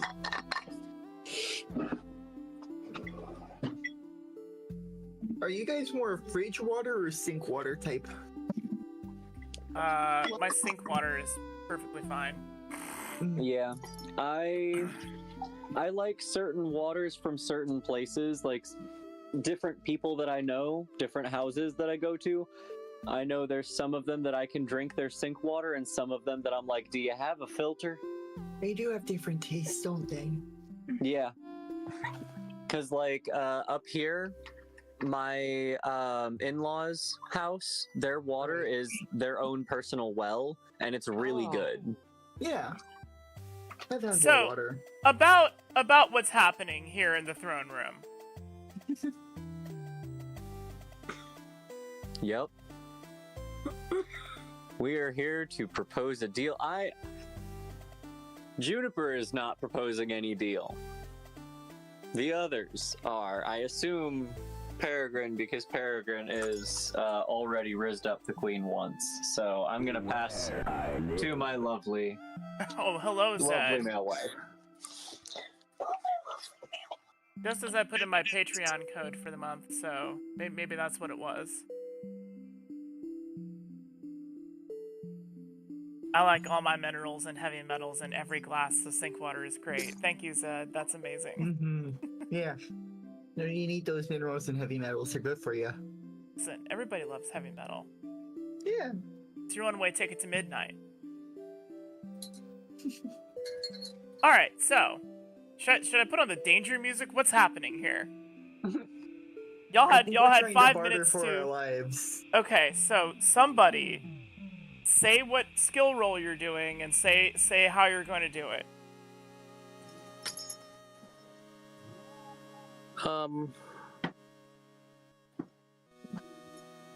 I would like to roll influence and try to just be honest and explain the situation and how we're ready to help them fix it. Okay.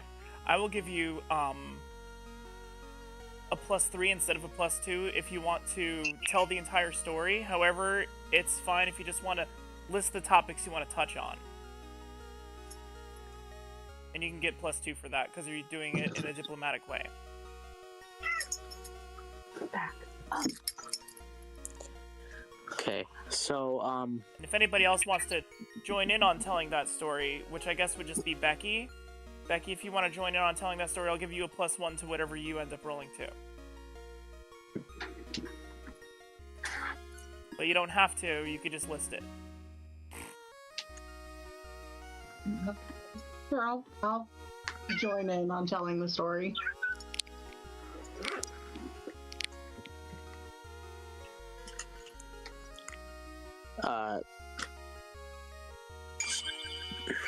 So I guess what I wanted to say was,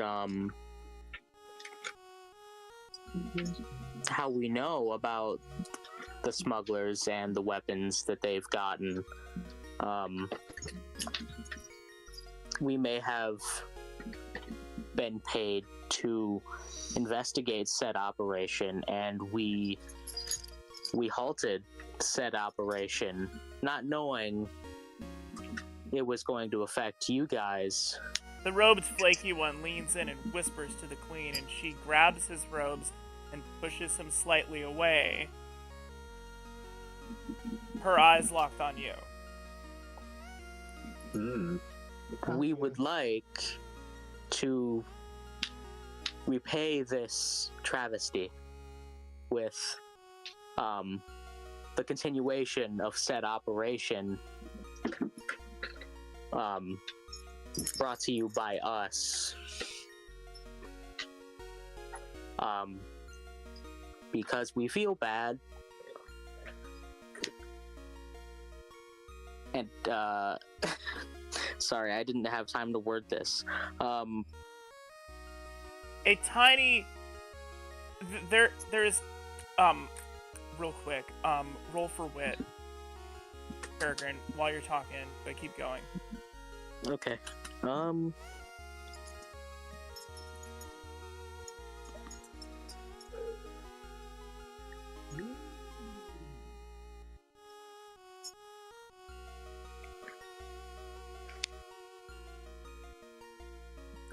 lost my words. I'm so sorry. No, it's okay.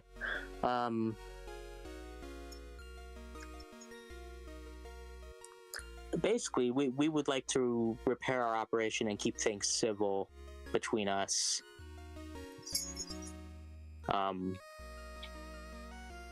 We did not mean to invade your home with such hostility. If See you a like, twitch in her face. if you're still looking for a confrontation, I am willing to have a bout, one-on-one, in whatever way you see fit. Now the queen is wearing like a loincloth kind of thing. Uh-huh. You know, like there's a long, like, very ornate flap. That Very horny flap. I said very ornate flap. Jesus Christ. Sorry. But yeah, sure. It's got horns on it. It's got little horns like sewn into the edges of it. Almost as if like it could be like used in some kind of like, you know how some people can like use a cape in combat? Yeah. Mm-hmm. Yeah, almost as if it's some kind of ceremonial representation of some kind of clothing that could be used in combat against fleshy type people who don't have scales. Uh-huh. Interesting. Yeah. Now, she leans back in her throne and spreads her thighs a little bit, and this flap just kind of like sinks down against the throne. And she releases the flaky one to her right, scratches her chin, and she looks at everybody in the room, and I need everyone else to tell me what they are doing. Peregrine, go ahead and tell me what your role is, but everybody else go ahead and tell me what they are doing in this moment and what skill they want to roll for it. I'm probably gonna try to make that crossbow that I said I was doing. Oh my god, I am probably going to help. Oh my god, you two. Alibi's just gonna stare back. I don't know what skill that is. No, I Is that will? we'll call it whatever. Sure, that'll be will, and that's a charm skill if you don't have it. I got you. I rolled a 16 on wit, by the way.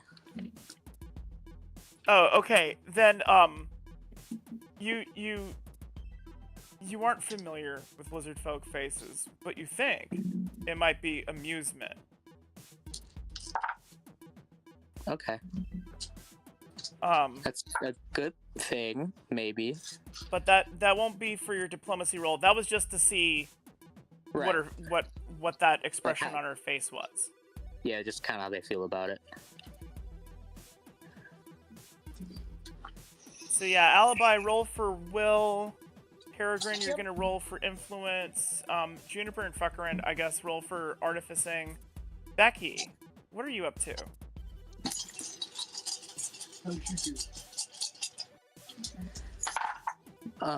Is it just 3D for my influence, or? Let me look at your sheet real quick. I'm pretty sure it's just 3D, but I can't remember if the modifier you said to like get +3 to or whatever. Yeah, it would be 3D plus 3. Okay. Just clarifying.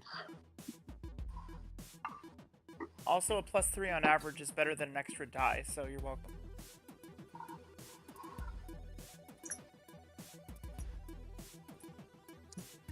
But it's a more consistent bonus, you know what I mean? Yeah. Yeah. I guaranteed that.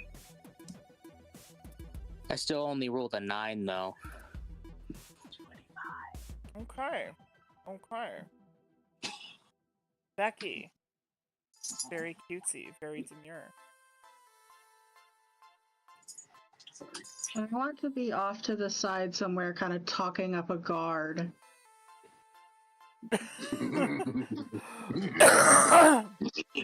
Talking up in what way? How about this one? Is this one fine? So, So the dynamic duo over here, I rolled a 26 and he rolled a 25.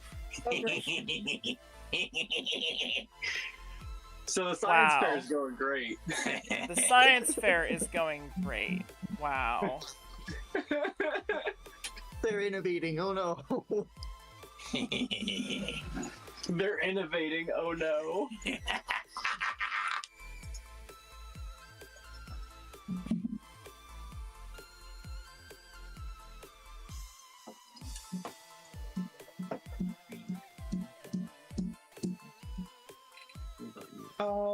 I got a 17 on my will. Okay. And Becky, in what way are you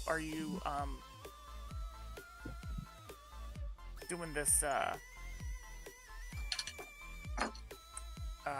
chatting up?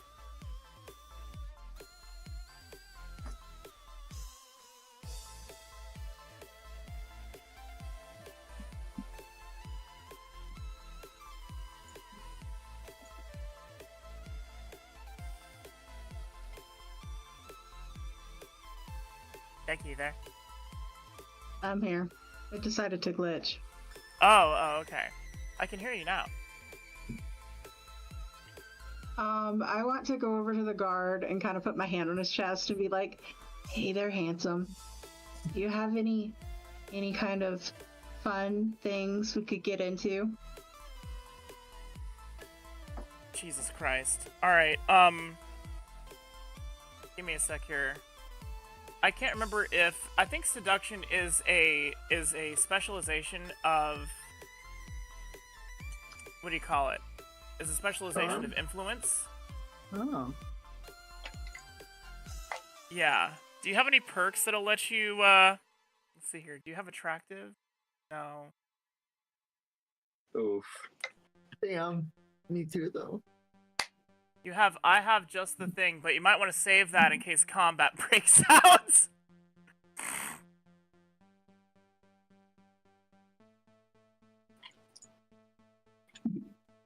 I do have alchemist, and I could technically like brew up a potion. No, that takes time. Love potion number 9. I mean, we have been standing here forever trying to... Technically, it's only been a couple of minutes. In-game.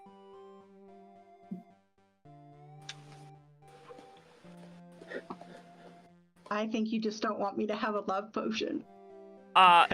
You can have a love potion, but considering it takes character points to learn how to make a new kind of potion, and you know how to make healing, acid, you have 2 charm potions. I do. You have 2 charm potions. It's on your list. Huh. Hey. Yep. They grant plus 4d6 to all charm skills. Seems like we could have used that. So y'all can both riz the lizard lady. Believe me, I'm trying.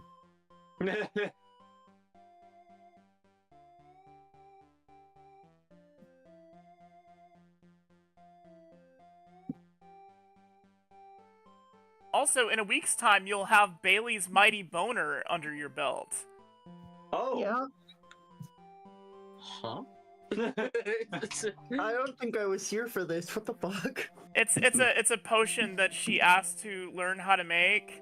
Oh, Okay. right. Okay, cool.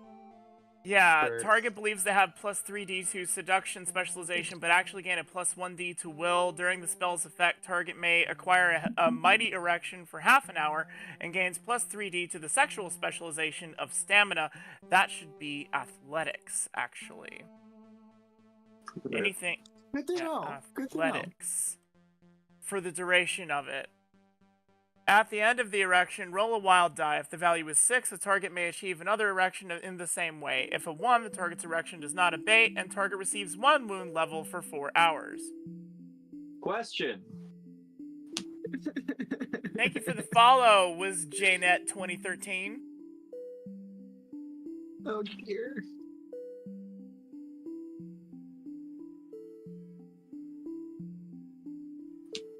that's something that you're, like, still working out the kinks of. Okay, I have a question about that one. Okay. What if the target is AFAB? How does the effect change at all? Or is it... Oh, wait, we worked that out. God, y'all are making me... Hold on. Sorry. No, it's not bad at all. I think I wrote this down somewhere in the book, actually. This was my preliminary version of it. Let me grab the full version of the book. Pieces of 6. I wrote a better version of it in the book. Let me just do a quick search for Bailey, because there's 2 different spells.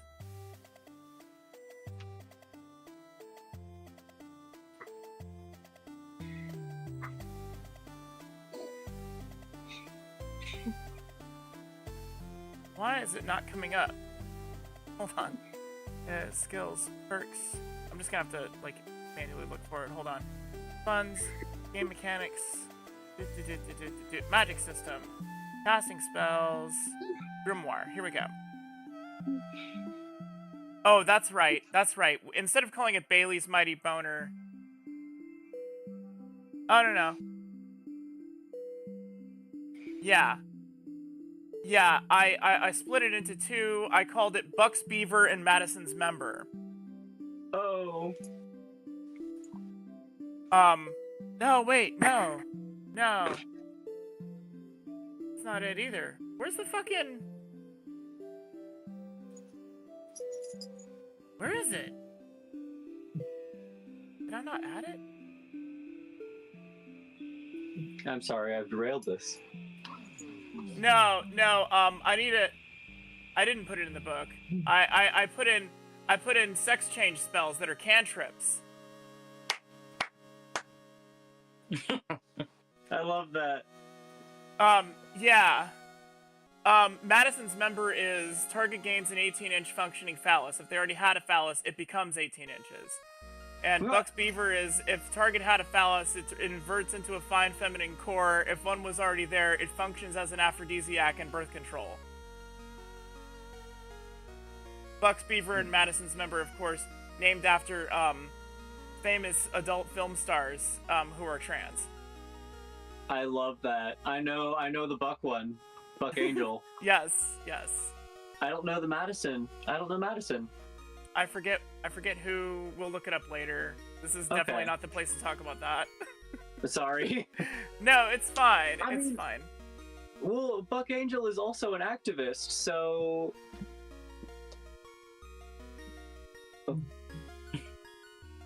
Yeah, but the spells talk about genitalia. Okay, but the activism that Buck Angel is involved in also has to do with genitalia, but... moving on. This is great. Move along. Meanwhile, Chad is playing, is doing a boss battle against a pumpkin lord with a meat noticed. cleaver. How's that going? Looks like it's actually pretty good. Good. They're doing better than we did that one time we tried. That one time. One time. We did try one time. Yeah. We gave it a good college try.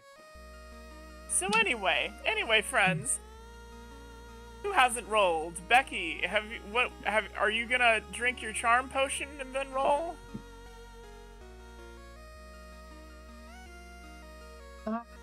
Sure. Okay. I would say drinking your charm potion happens this round, and then talking up the guard happens next round. If that's okay. Because we're expanding time right now, but it's actually happening as fast as combat, so that would be each one of those would be an action. Does that make sense? Yeah, that's fine. But yeah, you get to roll plus 4d to charm, which is wild.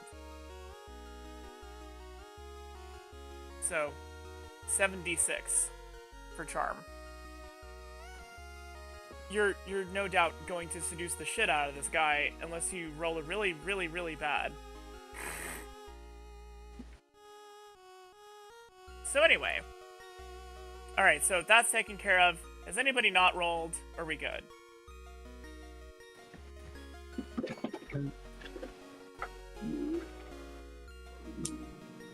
Everybody's good. Everybody's good. Alright, Yeah, so... The queen seems to be thinking about this.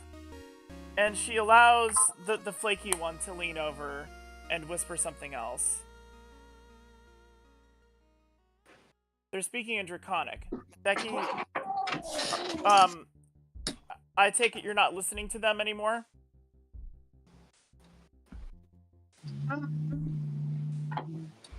Or are you, like, eavesdropping? Yeah, I'm kind of eavesdropping, but I might not pick up the whole conversation. Let's see here.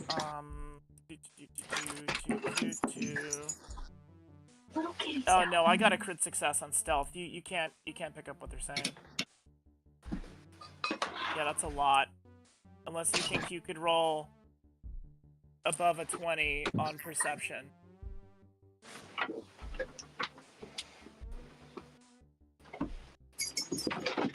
Get the hell out.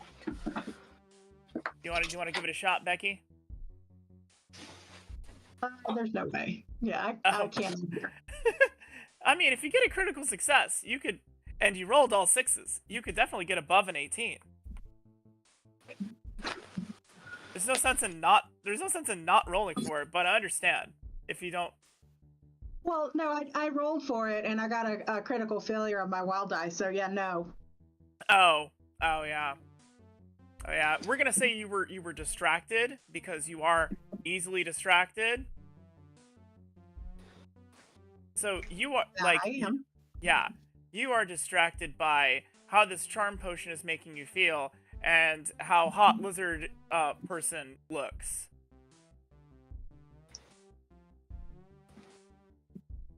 I don't know if you know their sexes apart or not. I don't think Becky cares. Good job. Proud of you. Have a hero point. Why not? Alright. So anyway. Alright. The queen looks back to you, and she says, "For interrupting our operations, I should throw you in the prison. That is what my priest here wants me to do."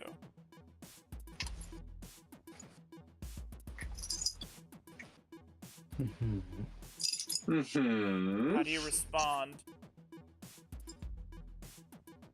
But I said, how do you respond? I never took part in the ceasing of your smuggling operations personally. She looks right at Alibi and she says, Oh, shit. "If you have no reason to be here, then you can leave. Now." Oh. I don't think they'll pay me if I leave early. Oh shit.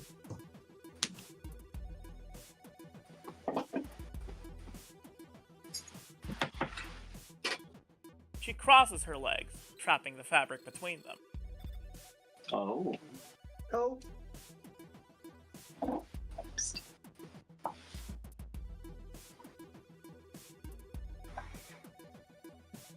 The priest motions to the guards on either side of the queen, and you can see their grip tightening on their weapons. The one that Becky is approaching looks anxious.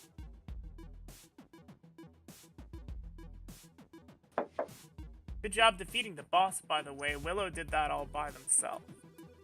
Excellent. Good job, Willow. Yeah, kudos.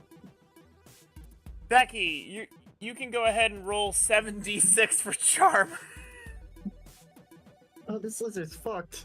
Yeah, This lizard might be. Yeah.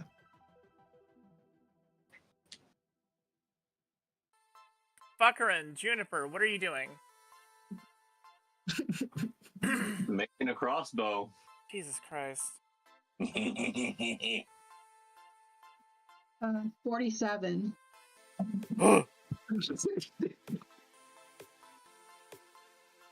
You're so fucking hot, Becky, that the other guards look over at you and watch. Their grip, oh god. Their grips relaxing on their weapons. The priest snarls something angrily in Draconic, but you aren't even listening anymore. The guard in front of you just opens their mouth as if to say something, finding no words. Pupils dilating.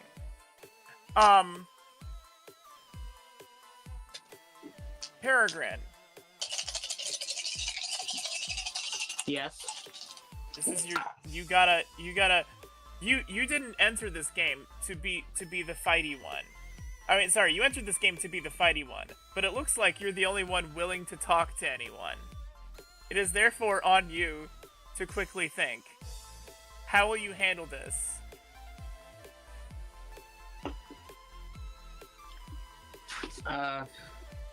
Throw yourself at her. I don't know if that's appropriate at the moment. I mean, if you won't, I will. Alibi will throw Peregrine.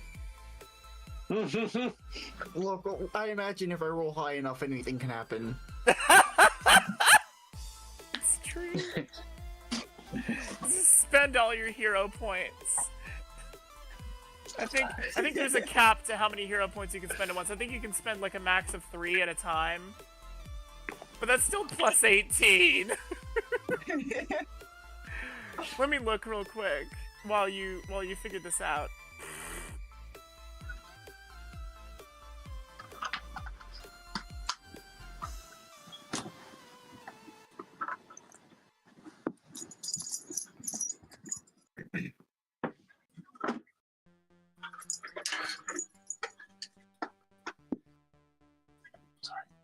You can say excuse me, you know. My apologies.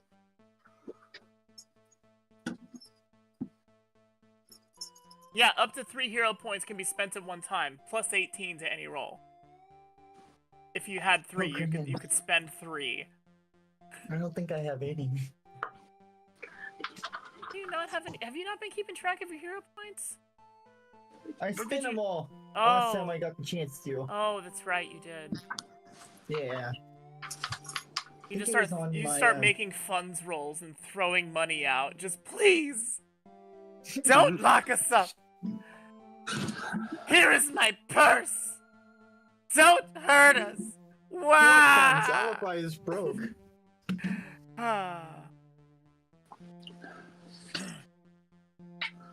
You could technically convert your... I haven't put this in the book yet. I worked it out for the Cyberpunk game. You could convert all your funds to liquid assets, but it would permanently lower your fund skill. Oh man. Good Like to know. you could, if you wanted to, spend all of your life savings on something, and then just be broke for a very long time.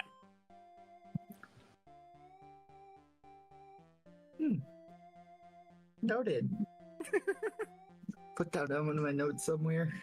Yeah, like I said, I gotta update this book with all the stuff that I wrote for the Cyberpunk book, because like there's a lot of stuff that I fixed. Most of the issues with the book that are formatting issues. So Peregrine. Yeah. Peregrine, darling. Mm-hmm. What skill do you want to use? Or how do you want to use your persuade skill if you're going to use persuade? You could just initiate. You could, right? So charm, or you could just initiate combat. Like, I won't be mad. It's not the end of the world if you initiate combat. Attack the queen. You are. If I, No, everybody, hydrate. I just hydrated. Oh no. Do it again. Listen. If I zoom out and I show you this, if you focused everything you had on running out and killing anybody in your way, you could theoretically leave.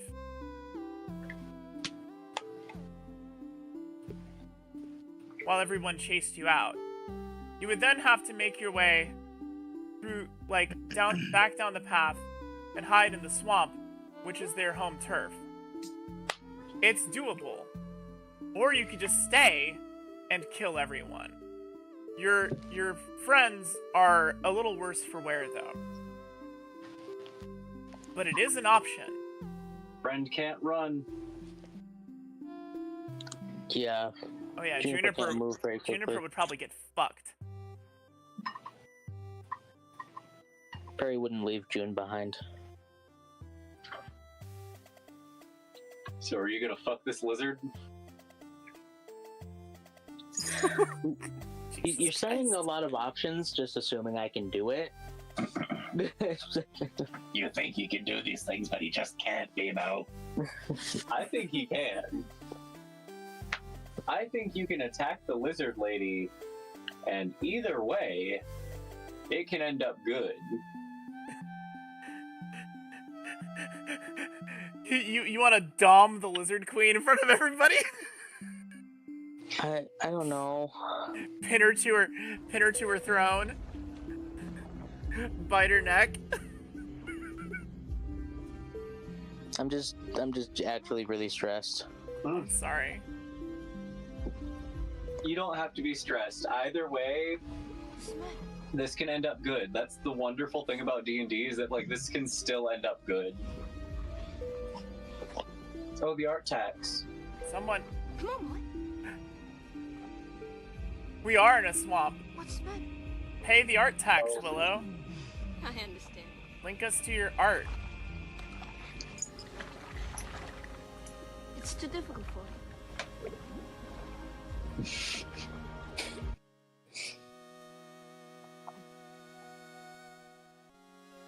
Oh, Willow's just pressing buttons. I can show art. I can pay Willow's art tax. Wait. Sure. The art tax has been invoked. Okay, let me see if I have anything I can show you. What kind of art?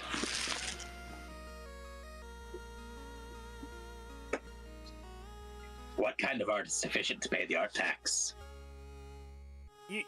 Art you made? I've got to have something in Art here that's TOS friendly, and you can.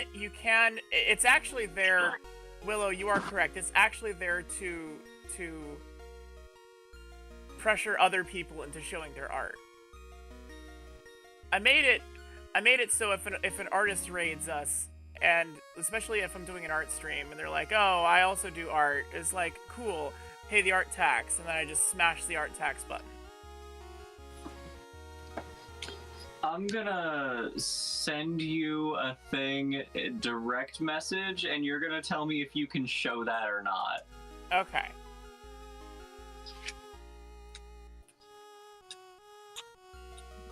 I know this one thing my partner showed me, this art that my partner showed me is not something I could show. It's good though. Oh yeah. You show that. Seems on brand. Okay. So he's actually a character that I've done for writing that I'm doing, and it's going swimmingly. Charlie, you want to see what I sent to pay the art tax? Yes. Friend art wall of fame. So he has a that's very Charlie. He has a very bendy back. Yes. And I love flexible twinks with tits. So you would probably love Charlie. I have a lot more art of him. I actually did that design so that I could practice like the different brushes for digital art because I'm still learning digital art.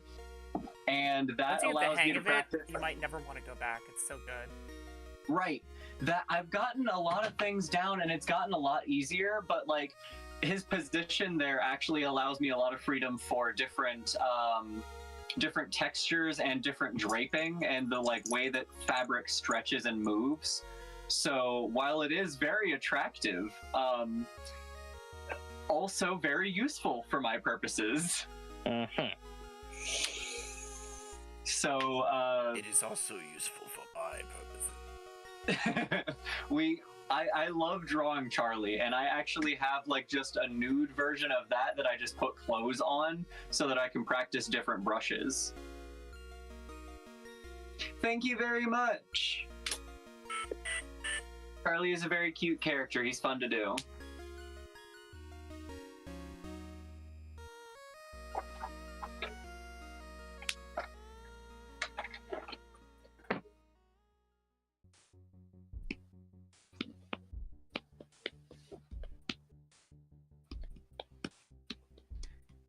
So, baby, what you doing? Well, I don't want to initiate combat, so we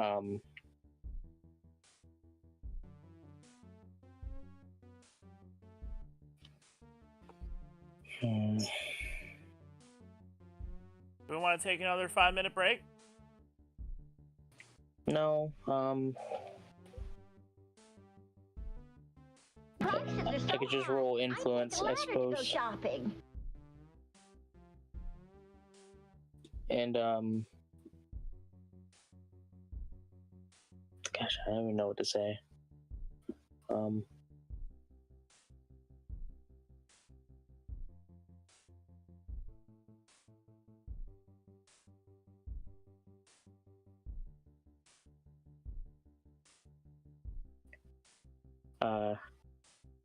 I'll say that's fair that you want to throw us in the dungeons, but we could be your new business partners.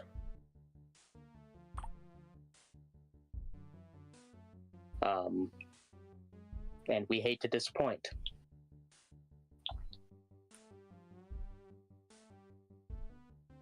That's fine.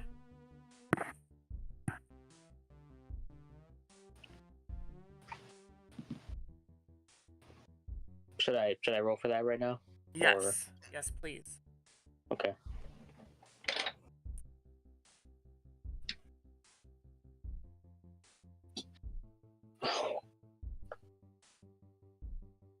Do you want to roll physical dice? I mean, I already rolled. Well, your dice roller has not been kind to you today. Do you want to ask if you can roll physical dice?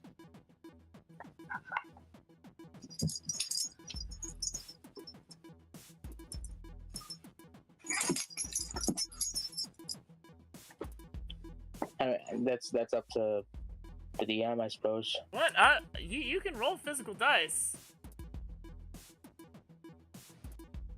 But he's concerned because he already made his digital roll, and he doesn't know if you want him to like play it as it lies or if he can re-roll on physical dice, because that dice roller app has just been mean to him today. I mean, did you roll it in our rolls.org room? No, it was on an app on his phone. Then I didn't see it. Okay. I will be kind. You're so close.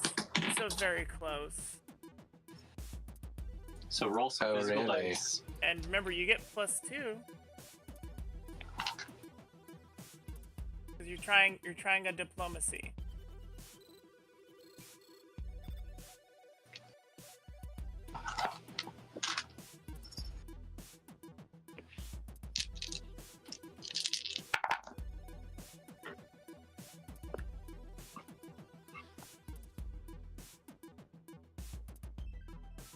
This roll was where's the man?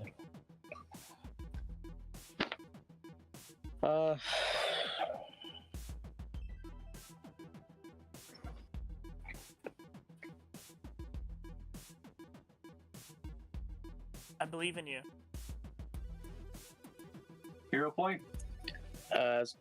You shouldn't. I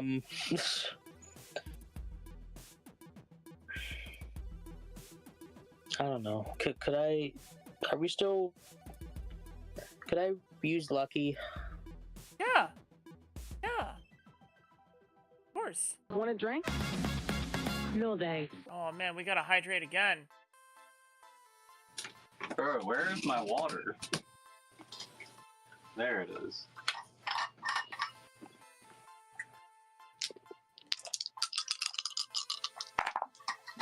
I like them moist. Oh, thank God.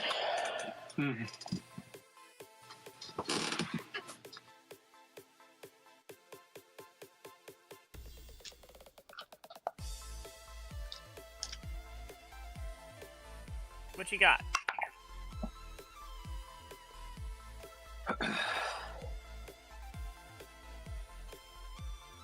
That's a 22.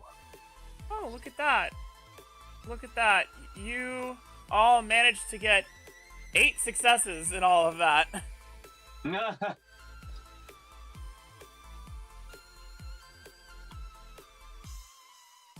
So, the way this can go in the future is, everybody, like, basically, all I will need to know, next time we do something like this, just tell me what you're gonna do, right?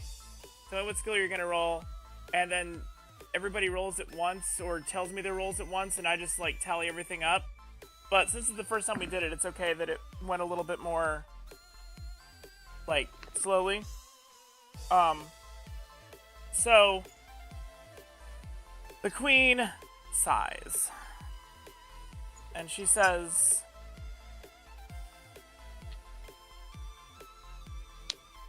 "You are asking me something very bold and very unorthodox. I will not tell you yes or no. I will not tell you what we need the weapons for. However,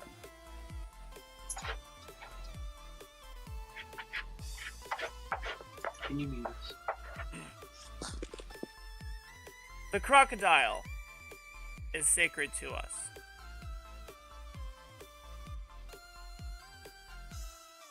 She stands and gestures to a carving of a crocodile on the dais with her toe near the legally distinct Godzilla carving.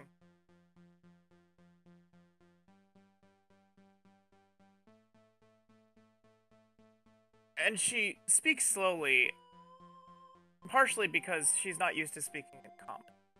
Also because she...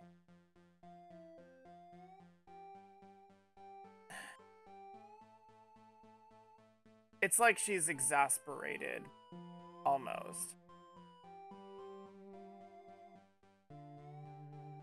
It is sacred to our people, and yet...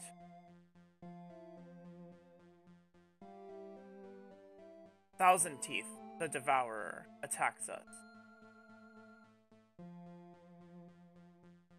And the priest steps forward. His bone necklace is rattling, and she holds out her hand to stop him. Many of us patrol the areas near the lair of Thousand Teeth. We did not think it to be a problem, as we live in harmony with such beasts. However, Thousand Teeth, as I say, attacks our people. It is taboo for us to deal with this ourselves. But as you can see, and she gestures to the wall, to the walls, where all the heads are on the walls. And, you see, let me look at this.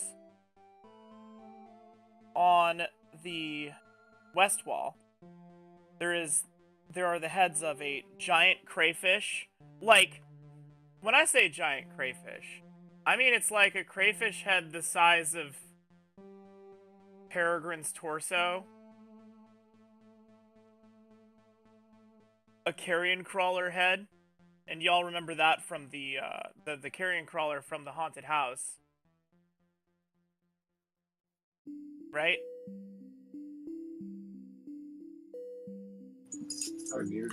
Yes. It's a ridiculously huge centipede. Oh, yep. Yeah, it's like 15 feet long. Yeah, the giant centipedes. Yeah. And so, there's the carapacious head of one of those mounted up there. A fucking hippopotamus head. A hobgoblin's head. And, a Sahuagin head. Do y'all know what Sahuagin are? Yeah. No. Okay, so for those of you who don't know what a Sahuagin is, it is, did you ever play the old school Legend of Zelda? You remember what the Zora used to look like before they became fishy whale people? Before they became sexy whale people. They were like creepy fishmen with like gill faces and giant mouths. Yeah. Yeah. Creepy fishman head with like ridiculously huge sharp teeth, giant mouth, gilly face, fins, like intimidating. They're badass motherfuckers. Anyone who lives on the coast knows that dealing with Sahuagin is often fatal. On the east wall, there's a brown bear, the head of a lion, the head of a shark, the head of a giant frog, kind of like the giant toad you encountered yesterday, or earlier in the day, I should say, and another shark, but this one's a hammerhead. And she gestures to these trophies, okay?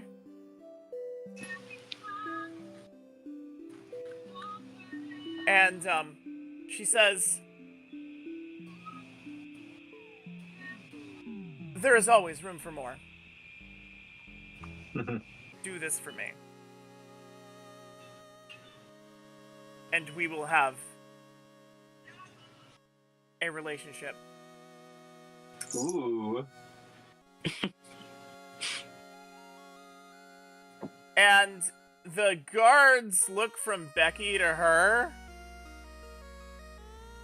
and she, like, hisses at them. She says, "Business relationship." She looks at Peregrine and hesitates.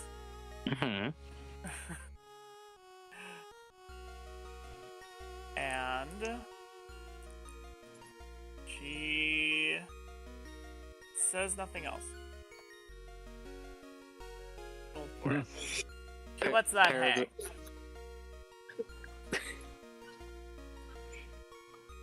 Peregrine just ooh-woos in response. Oh my god, does he actually say ooh-woo?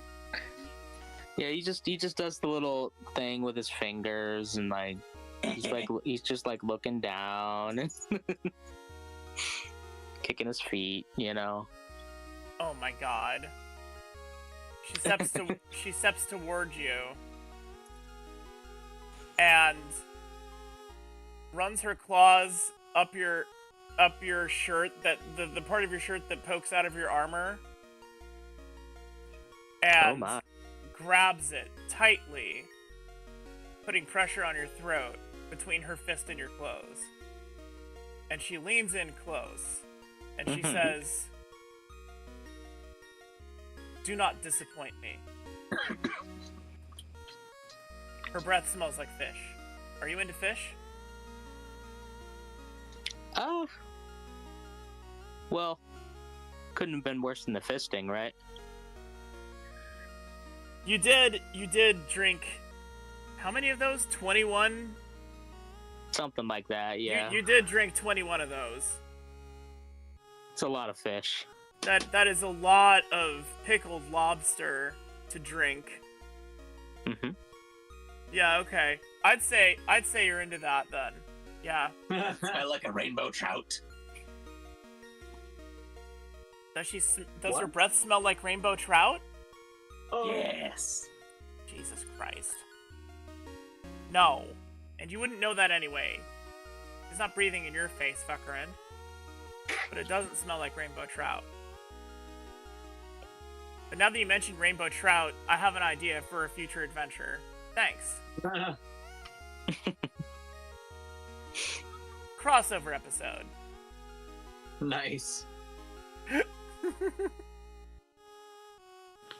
She releases your shirt and stands up, hisses to the guards who approach you tentatively, and she turns back to her throne and she says, "See to it they have arrangements for the night. I don't think they could handle Thousand Teeth in their current state." And she waves her hand dismissively.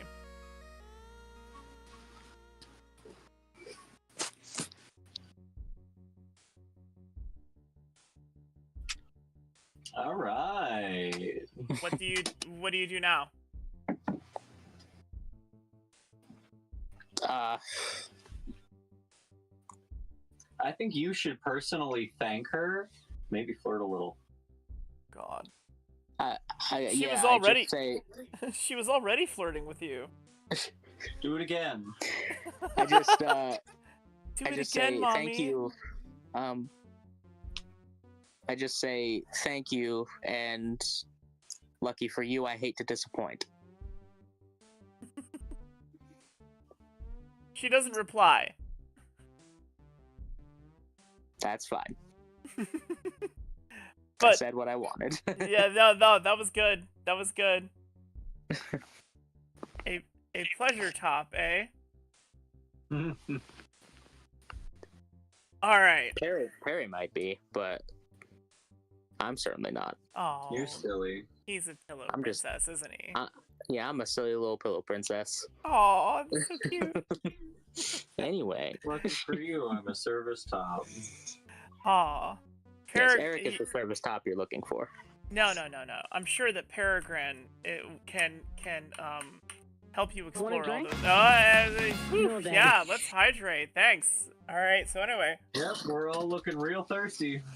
All right.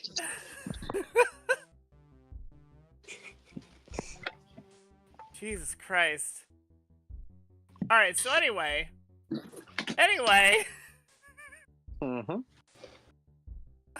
Yeah, Willow says, I'm sure everyone was a little parched. Thank you, Willow. Hello, kitty. I have a fluffy cat. He's a baby. I do too, but he's a demon. Oh, I have a demon, but she's not fluffy. I have a demon. He's a Maine Coon kitten, so. He's a fucking asshole. All right. So, ladies and gentlethems, so you have been tasked with bringing back the head of Thousand Teeth the Devourer. You are wounded. Y'all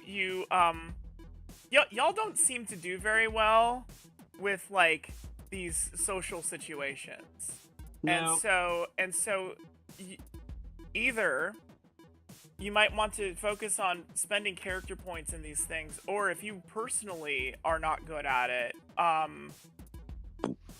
we might need to look for at least one player who can be the face man for the party. I'm not saying y'all did a bad job. I'm just saying, baby,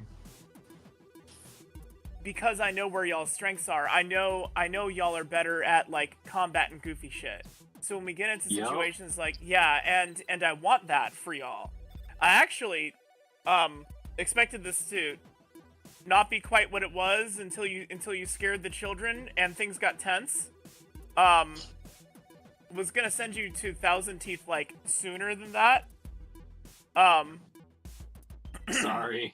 Yeah, y'all can blame Juniper for this, okay? Because, like, I honestly had, like, massive boss battle planned for y'all. But this is fine. Y'all did really well, okay? I just meant to give the children a gift.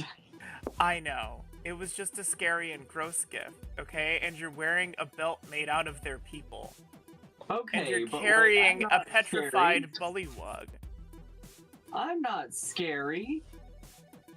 No, but you look it. Yeah, you have an air of murder about you. I'm just a silly little guy. They don't Who's know wearing that. the skin of their people. You have a dead bullywug on a stick. You're wearing somebody's uncle as a belt.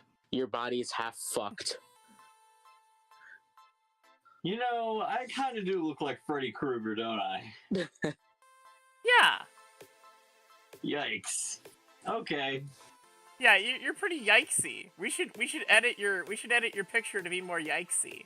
Yeah, I look way too cuddly. That's like the Disney version of me. I look like the Iron Giant.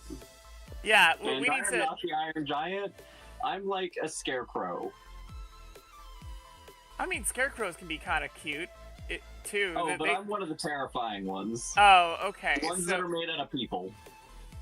Send me a sketch. We'll figure it out. I got you. Okay. Yeah, I'll redraw that. I do not mind doing it. I can actually work on that right now. Is it 16-bit?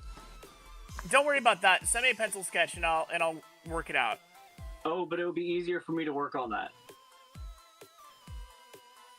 You mean like on the scale that I'm working on?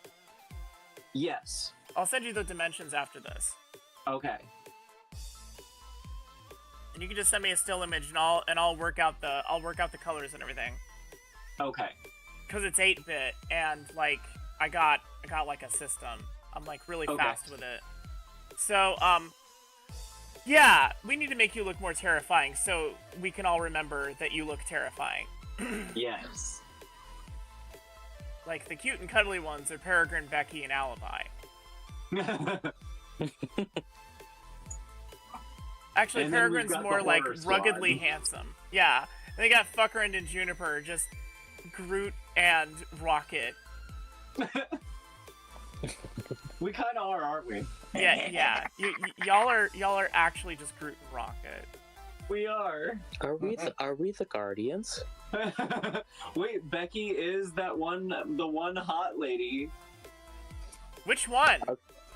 Okay, but narrow it down. They're all hot. There's like 3.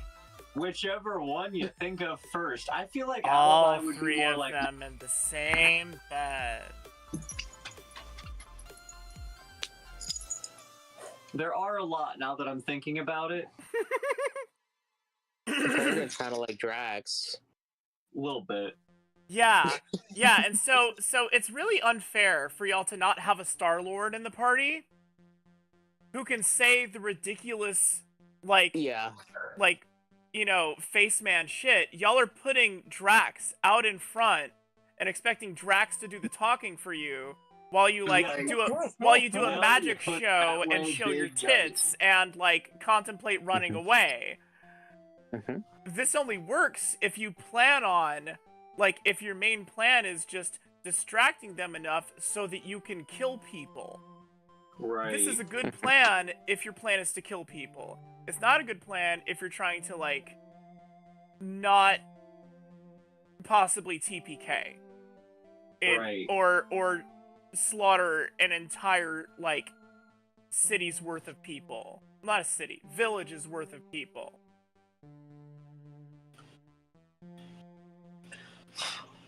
So, that's what I was trying to get at. Was not that y'all did a bad job, was that y'all, like, this is a better comparison, thank you for this. Y'all need a Star-Lord. And so that could be, one of y'all could, like, tune your characters more for that. Or, you could... Or we could get another player, because, like, I do want another player just in case, like, some people can't show up. So, well, like, Ariel is trying to get into D&D. We're still kind of breaking Ariel into how D&D works and getting them more comfortable with things. I got an but... offer from somebody to play a drow rogue also, and if they're like a social type rogue, that could also work. If she wants to take her time more, we could have people swapping in and out, like. But I do think we need a face. Okay, we need someone who's got more charm than the rest of us. Yeah, a swashbuckler. Right. I mean, technically, Alibi has a lot of charm, but isn't the type to speak up. Right. Alibi's is more observant. And you've seen me play Victor, so you know that I can be that, but my character right now is not that, and I'm having a lot of fun with Juniper. I know, and that's totally fine. Like, I had a friend who was really, really, really good at being a, he was really smart. He helped me come up with, like, a lot of really cool dungeon shit. He's super creative. He's very, like, quick to come up with stuff, like, socially, verbally, right? He was a yeoman in the Navy and, like, was the best at his job because he knew exactly what to say in every situation, which is what your job is. You're like a valet / secretary, like, on steroids, like, once you get to yeoman first class. And so this guy, though, was the Hulk in our party. And so he just ended up, like, doing all the stupid, goofy shit. Because we were playing an Avengers D&D game. And he ended up, like, he was like Juniper. It's like, the player knows exactly what to do, but just left everybody, like, we had to figure out, like, who was gonna talk, because, like, he had all these great ideas, but could not say them in character. Right, exactly. That's where I'm at. It's like, I feel like for this party in particular, maybe Becky and I and you might be the most experienced players. And, like, I've also am pretty good at improv, so, like, I have some of these ideas, but with the character that I'm playing now, I need other characters to do the things for me. I need my team, but it's still a great fuckery. I'm having a great time. Like, if these things take a long time, I'm still trying to figure out a way to, like, streamline it more. The plan was for her to just, because Peregrine had used, like, intimidation. Right. Had basically, like, you played to your strengths when you did that, and that was great, right? And I was rolling with that directly into, like, okay, so you have earned my respect. You have not earned my trust yet. Here's the plan. Like, here is a small amount of what's going on, but in order for me to, like, let you in on the bigger picture, you need to go kill Thousand Teeth, right? And then it was going to roll into y'all just getting to fuck up a giant swamp beast. Because I know y'all are good at that. So we will get there. Yeah, we'll get there. I'll figure out something. Maybe I won't react so strongly to things, but man, you do the craziest shit.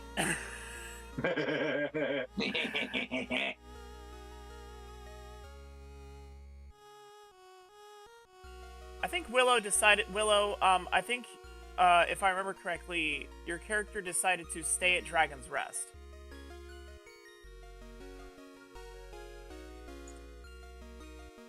Like, as a monastic thing. But we could always, like, figure out something. You know, it's not that far from Saltmarsh. By boat, or rather by ship. It's far by boat, but not that far by ship. It's like a day and a half travel, I think, maybe 2. I forget how long it is. We could. You could just be in town getting supplies or some shit.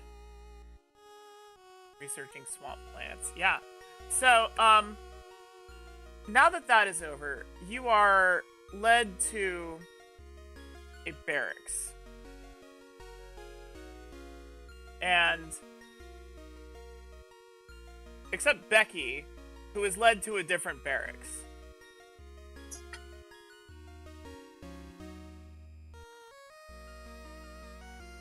Do I get to have some one-on-one time? How do I put this? Name a higher number than 1. 7. On one time, yes. 5.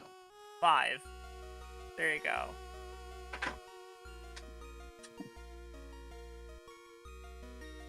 Becky, are you wounded at all? No. Oh boy. Alright, well,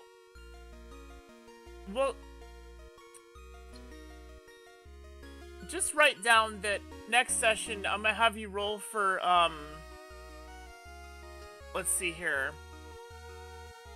You don't have athletics or stamina. I guess might. You'll roll for might at the beginning of the next session.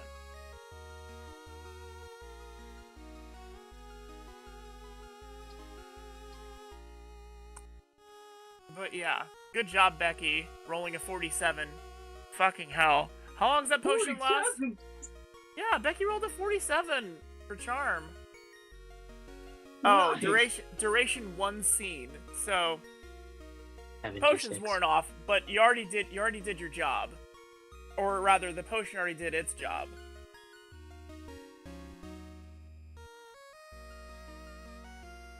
So anyway.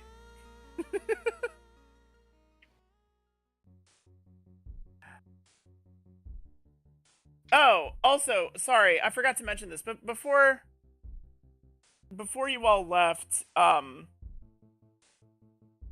you were given before you left the throne room, you were given a bottle with, sort of a clear fluid that's got some herbs floating in it. Oh.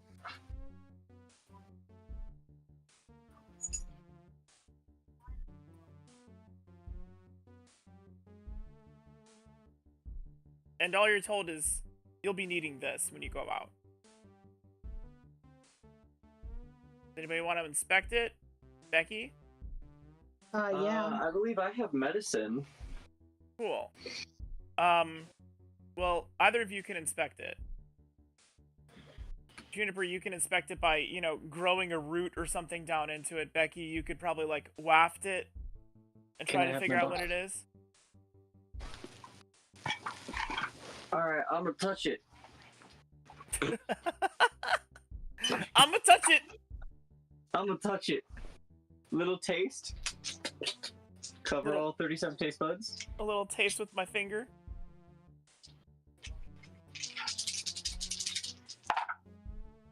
Ooh. Okay. Becky, I'm taking that charm potion down to 1. 23 on medicine. 23 on medicine? Yep. Okay, it's, a superior healing potion. Okay. Yeah, so that'll heal anybody 1 wound level if they're mortally wounded. Cool. I rolled a 24. For what? Investigating what the potion is. It smells... How are you investigating? Good question. I just rolled wit. Okay. Well, you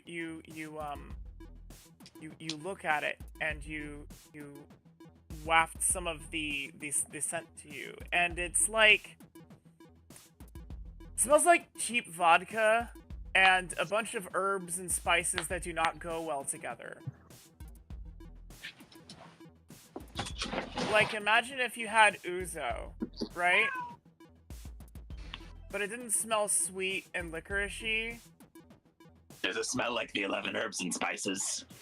It's like if you poured ouzo all over KFC. Yes, that's what it smells like. Nice. And you can confirm it's a superior healing potion.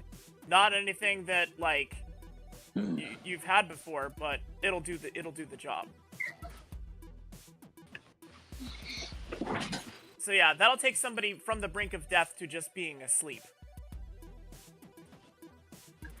What kind of plants do I have growing in my head? Do we remember? I know you got dick-shaped mushrooms growing out of your head. I don't remember the other ones. Alright.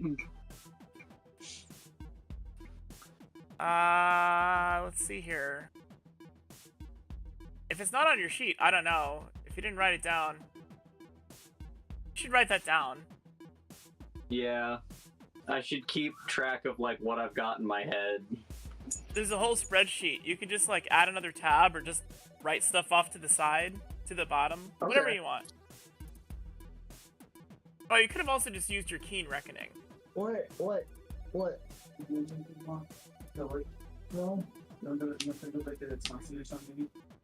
No, Oh, no. Yeah, telling how something is made. Oh, no. No, that's not it. That's not identifying things. If it happens.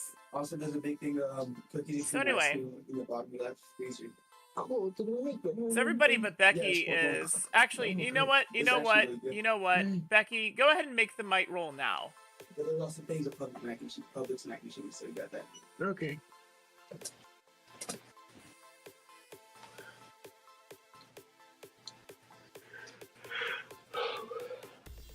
Seven. Wow. After you all are done, like, settling in, which takes about 20 minutes, Becky is escorted back into the barracks.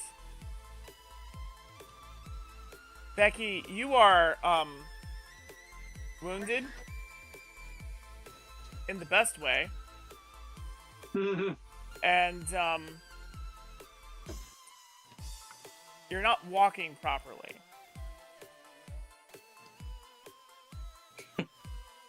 Nice. That's how you know it was good. So anyway, y'all have some downtime, and you get to talking, and the topic comes up of what friend you missed, like what friend you miss. So I just want to go around the table.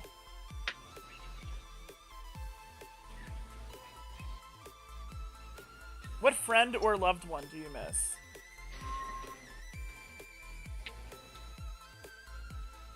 Oh. I have known very few people.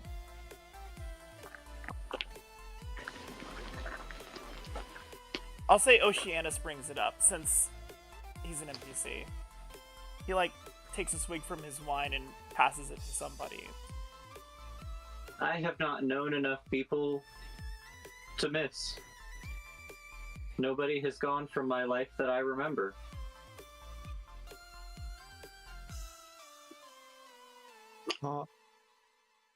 Alibi will take the wine and kind of just think for a moment. And he starts like, well, there was this one shopkeeper I used to steal from. I don't know if he ever really caught on, but we were talkative. We talk, and if I actually had money, maybe I'd buy something. But I kind of just stole from him a lot. I kind of wish I was there now, because it's still hurt right now. Yeah, I kind of want to go home.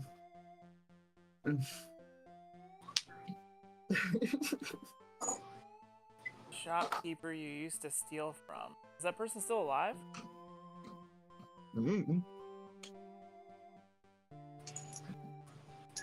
That's a great question.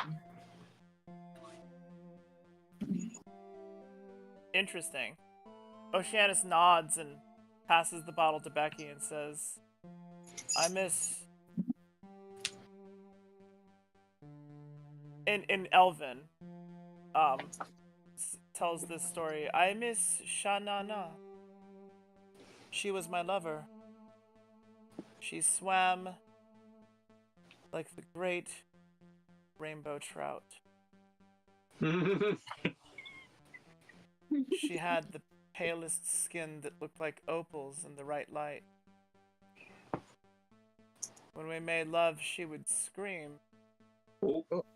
Oh my. Louder than any dolphin. Oh. That is a sign you're doing it right. She was speared by Sawagan. Seeing that head on the wall, I remember I barely escaped with my life when I turned back to look. They were tearing her apart. Meat is meat, the Sawagan say. They eat who they kill. They even eat their own.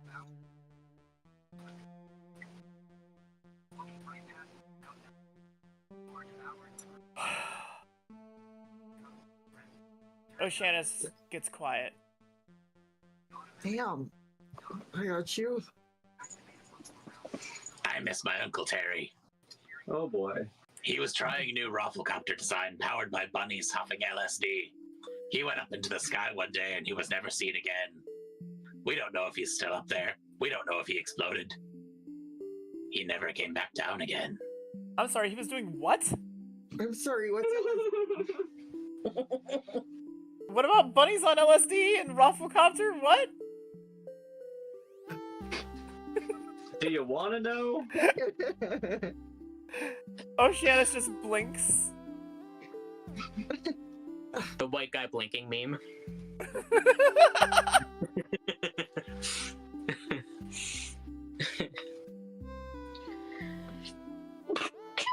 Bless you. So the bottle's been passed to Becky. Becky, what friend or loved one do you miss? Becky starts sniffling and she says, I had the best dog ever, and I miss her. She used to lick my face, and I would give her treats, and I've never had another pet just like her. Aww. Aw. It's like we're all having a good cry getting it out. It's been rough. Y'all have been through it. Yeah. Peregrine, do you say anything?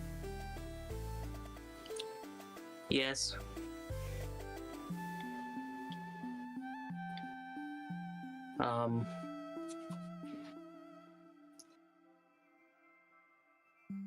I miss Ronan.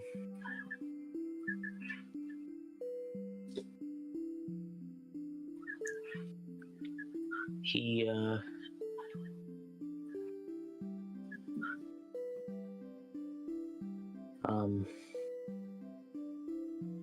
I'm not really sure how to explain what I felt for him, but he was my everything.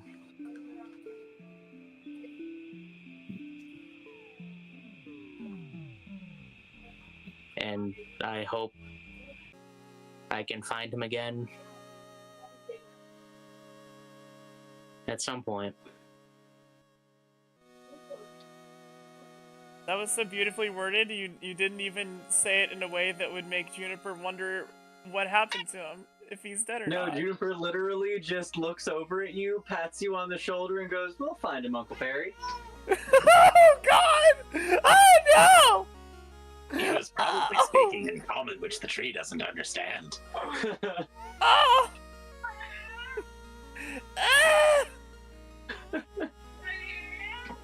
Is the cat meowing at me? Shut up, cat.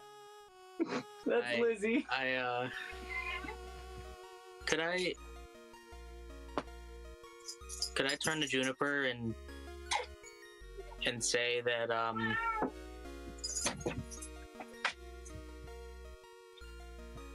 he went somewhere I can't follow.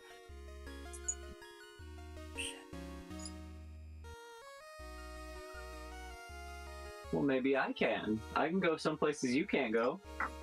Oh no. Not this time, June. You see that that person whose teeth you have in your face, he took Ronan from us. And I didn't know how to tell you. So I just kept it to myself. It's been driving me crazy.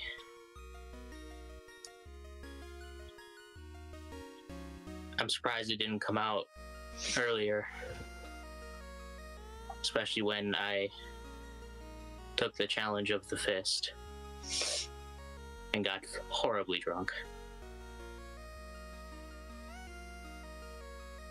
What do you mean he took him? Oh. We can take him back, can't we? He took something we can't replace. He's no longer in this world, June. Which world is he in then? Is he on the infernal plane? Oh God! There's other planes. Maybe we can go find him. Maybe he's on one of them. I wish that were true, Fukurend, but he's gone, and I don't know if he's waiting. Are you sure he doesn't smell entirely dead? Or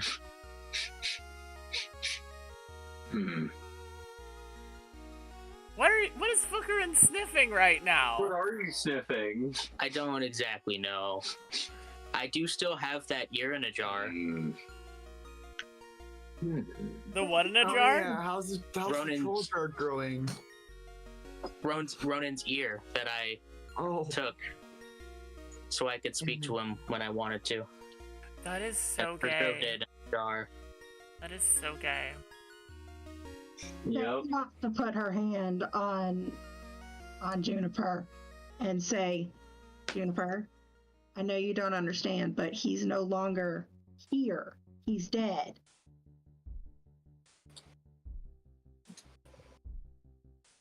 I can just imagine Juniper's Like a tree that won't mangled bloom mouth anymore and hanging won't over. get any new growth. I'm sorry. Say it again. I talked over you. I'm sorry. A tree that won't bloom anymore and won't get any new growth. It's just stopped. It's still there. Just not speaking. Yes. Not part of us anymore. Exactly.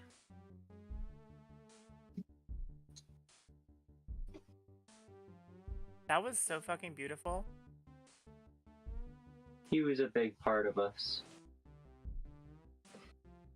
I'm sorry I didn't tell you sooner, June.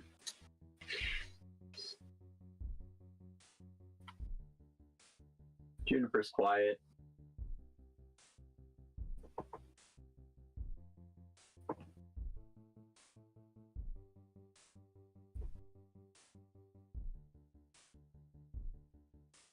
I can't ever make anything happy, can I? I don't know. I think that was beautiful. I don't know. I brought it up, man. That's fair.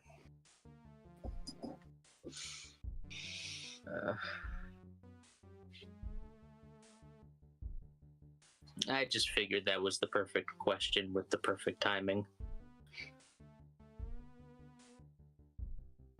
He's still entirely dead to me. I can still smell pieces of his soul on you. And you. His soul's... He's only mostly gone. You're insane, so I don't know. I don't know what you're smelling. It just smells like dirt. And it smells like dirt. It is a tree. Yeah, the tree smells like a tree. All of you smell like people. I don't get what he's going on about. Could I reveal the preserved ear in a jar? Of course, you can do anything you want. Okay. Except I maybe, just- like, gain the power of flight without magic. Well, yeah. But I bring the jar out and I'm just like, well, I have a piece of him. Oh. That alibi is like, oh lord, hello. Who the fuck am I on this job with?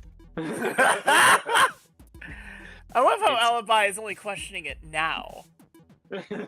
It's so I can speak to him whenever I want. Yeah, I can't judge. Different strokes for different folks, you know. Alibi's just gonna take the bottle and just drink as much as they'll let him at this point. Alcoholism, just full sin.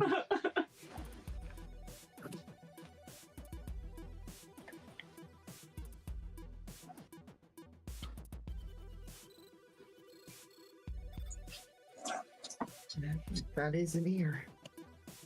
That is an ear. Looks a little closer at it, confirms that is somebody's ear. Oceanus looks at the jar and says, I have heard tell. There are those who walk with their gods so closely that even a relic such as this could be used to resurrect the dead. What we're like we're gonna plant it like a tree? Well, we still have a Philosopher's Stone that we haven't bothered to examine from a while ago. And you do have someone with a pretty good Arcana stat. Where did my... Oh, shit. My app that I use to track my dungeon notes is fucking closed. Where is it?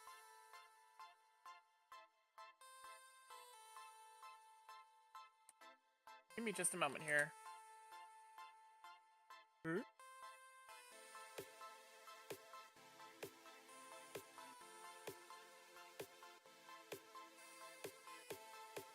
That's weird.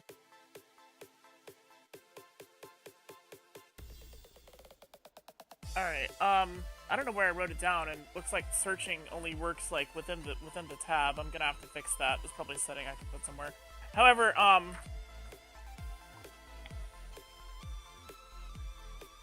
give me just a moment to look up how this Philosopher's Stone works real quick.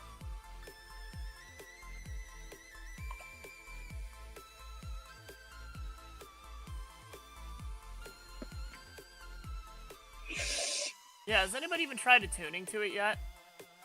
Nope. No, I think we just took it and ran. It's in my pocket.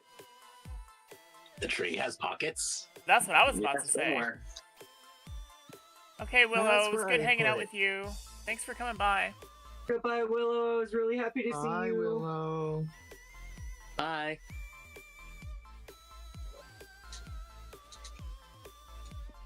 So yeah, Juniper has a pocket. Juniper has many compartments. Oh, like so you got like that big chest opening like Bender. I've got storage. Yeah, I'm exactly like Bender. I just open it up and there's some space in there. I don't know. It's like hammer space. Okay. No day. Oh, and we got one less hydrate from Willow. Thank you.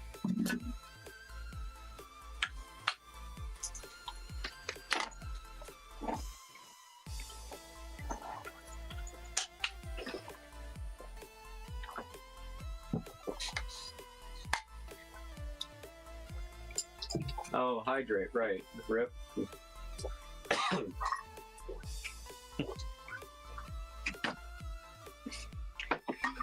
All right. I only heard the first syllable. My cup wasn't and alcohol.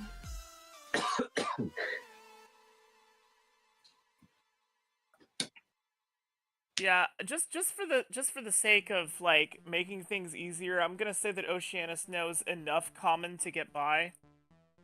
Okay. Because that's gonna drive me nuts. Haha, you already got to deal with one of us. Yeah.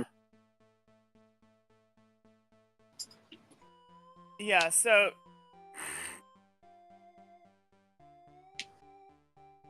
He sits back on the bed and he says, "We needs must rest. We have great times ahead of us. I have a feeling that this is only the beginning." and Good he line. lays down and begins to meditate.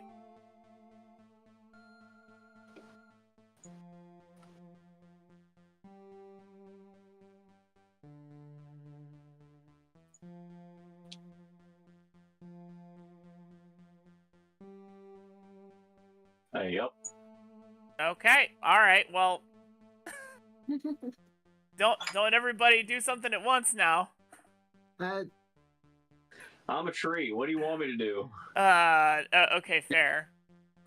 I was gonna say, I don't think June needs to sleep or do anything. No, I'm just staring at people. Master Luke, if you don't mind, I'll go offline for a while. Exactly.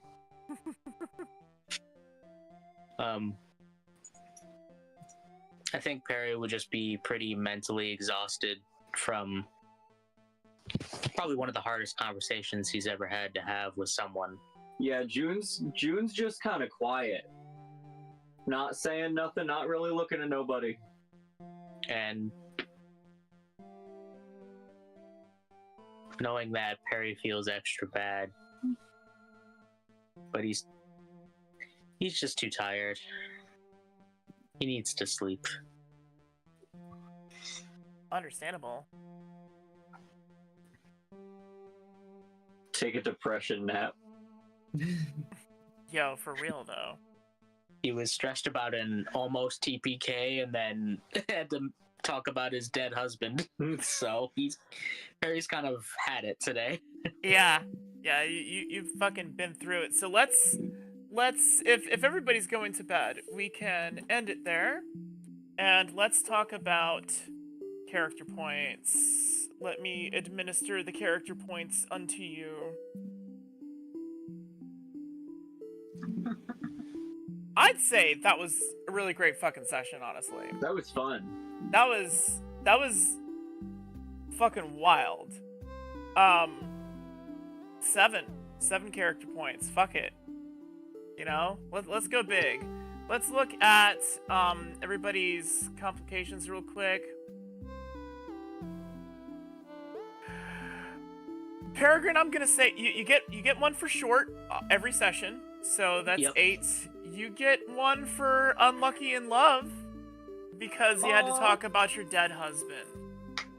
You finally had to talk about it. And it's kind of part of this whole quest still. Like, you're still on it. Like, it's not actually over. This is all, like, it's not an individual quest. This is all, like, the same fucking story. Like, you, personally, have not gotten much of a break. Yeah. That is true. Yep. So that's 9 character points total, and then I'm gonna give you a 10th one for Shy, because they put you out in front and made you do the talking. Yeah. And I did stumble on my words a bit. Yeah, so you get 10 character points. Good job. Alibi. Wow. Did any of your complications come up? No, I need to work on putting those in more. Yeah. But Alibi's just kind of been watching and getting shots, so there's not much going on in this cat's head. Yeah, Alibi is understandably exhausted, so yeah. So that's 7 character points for you. Becky. Oh, sweet. We're gonna start at 7, and I'd say easily distracted.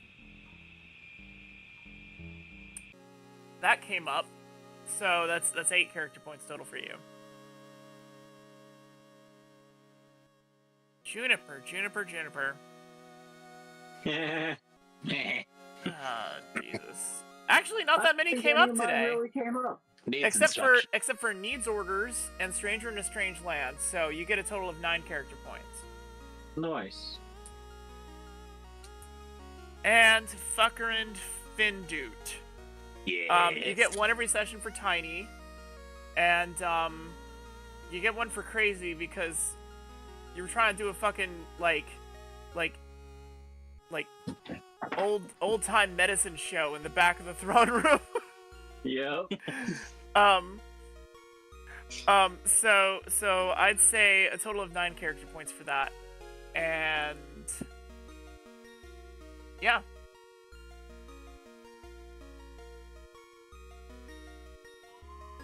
Alright. Everybody's recorded their character points.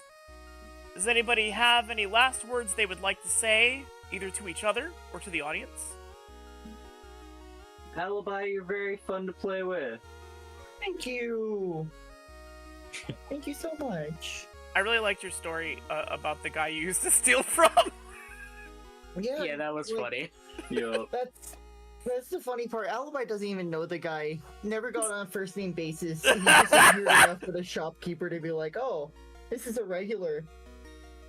No, Alibi was just there to steal when he could. Oh my god.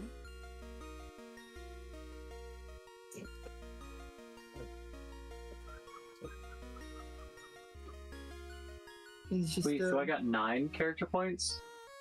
Yeah. So am yeah. Am I still building my friend? Yeah, but it's gonna take a week, and this has only been like 2 days or 1 day since you started. Got you. So you're like carrying around the parts and just like you could tinker on it through the night.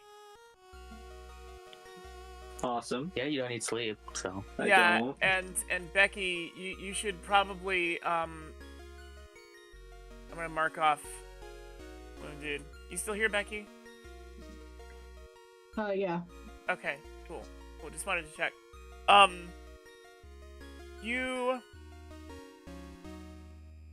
You also should spend some time like trying to develop your potions and stuff, because until you get those of you who are developing things, Fuckerend, Becky, and Juniper, you need to like say when you're working on stuff, which will happen during downtime, which you actually have. Just so it's known that this is something you're working on now. Otherwise, the clock won't start until like we get back to home base or something.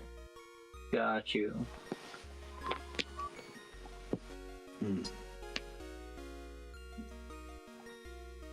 All right. I'll work on my civil rights beam. Oh boy. Oh, that is what you're calling it, isn't it? Yeah. Magic missile launcher. You have to say civil rights beam in order to fire it. Oh boy. It's fucking ridiculous. You gave us this power, just remember that. I could call it a party cannon if you wish. We only have as much power as you give us. I think civil rights beam is hilarious. Yes.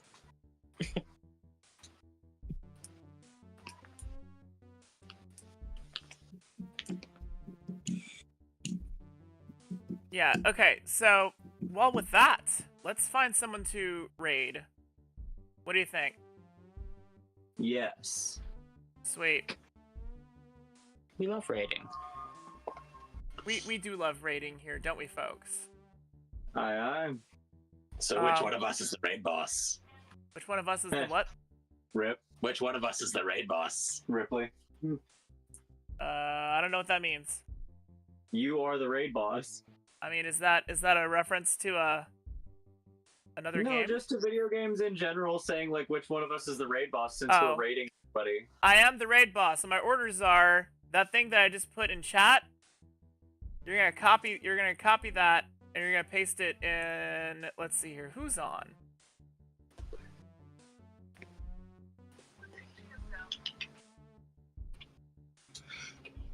Similar or smaller size, same category. I like these little buttons I can pick. That's great. That one's in Portuguese. Might not be good. Oh, here we go. We'll do this tabletop RPG. Schizo Freak. Small streamer. They actually are tagged small streamer. Or do we want... Original GM. Wait. Who's that group that I like? Popped in on them one time and it was super fun. Where are they at? High Shelf Collective. Are they on? Watching TV, kids.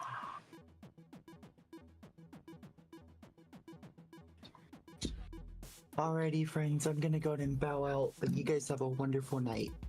Okie dokie. Night. Love See you. night. Oh yeah, vulgarity, violent, and graphic depictions? Fuck yeah. Sounds great. Alright, we're rating original GMT TRPG. And for those of you on YouTube, be sure to check out 222.5 FM Ghostwave Pirate Radio. That is the Vaporwave 24/7. It's definitely not your grandpa's Vaporwave, unless your grandpa is really fucking cool. Remember to stay hydrated. Take your pills if you take pills, if they're prescribed to you, I should say, and get some sleep. For fuck's sake, get some sleep. Love you very much. Bye. Good night.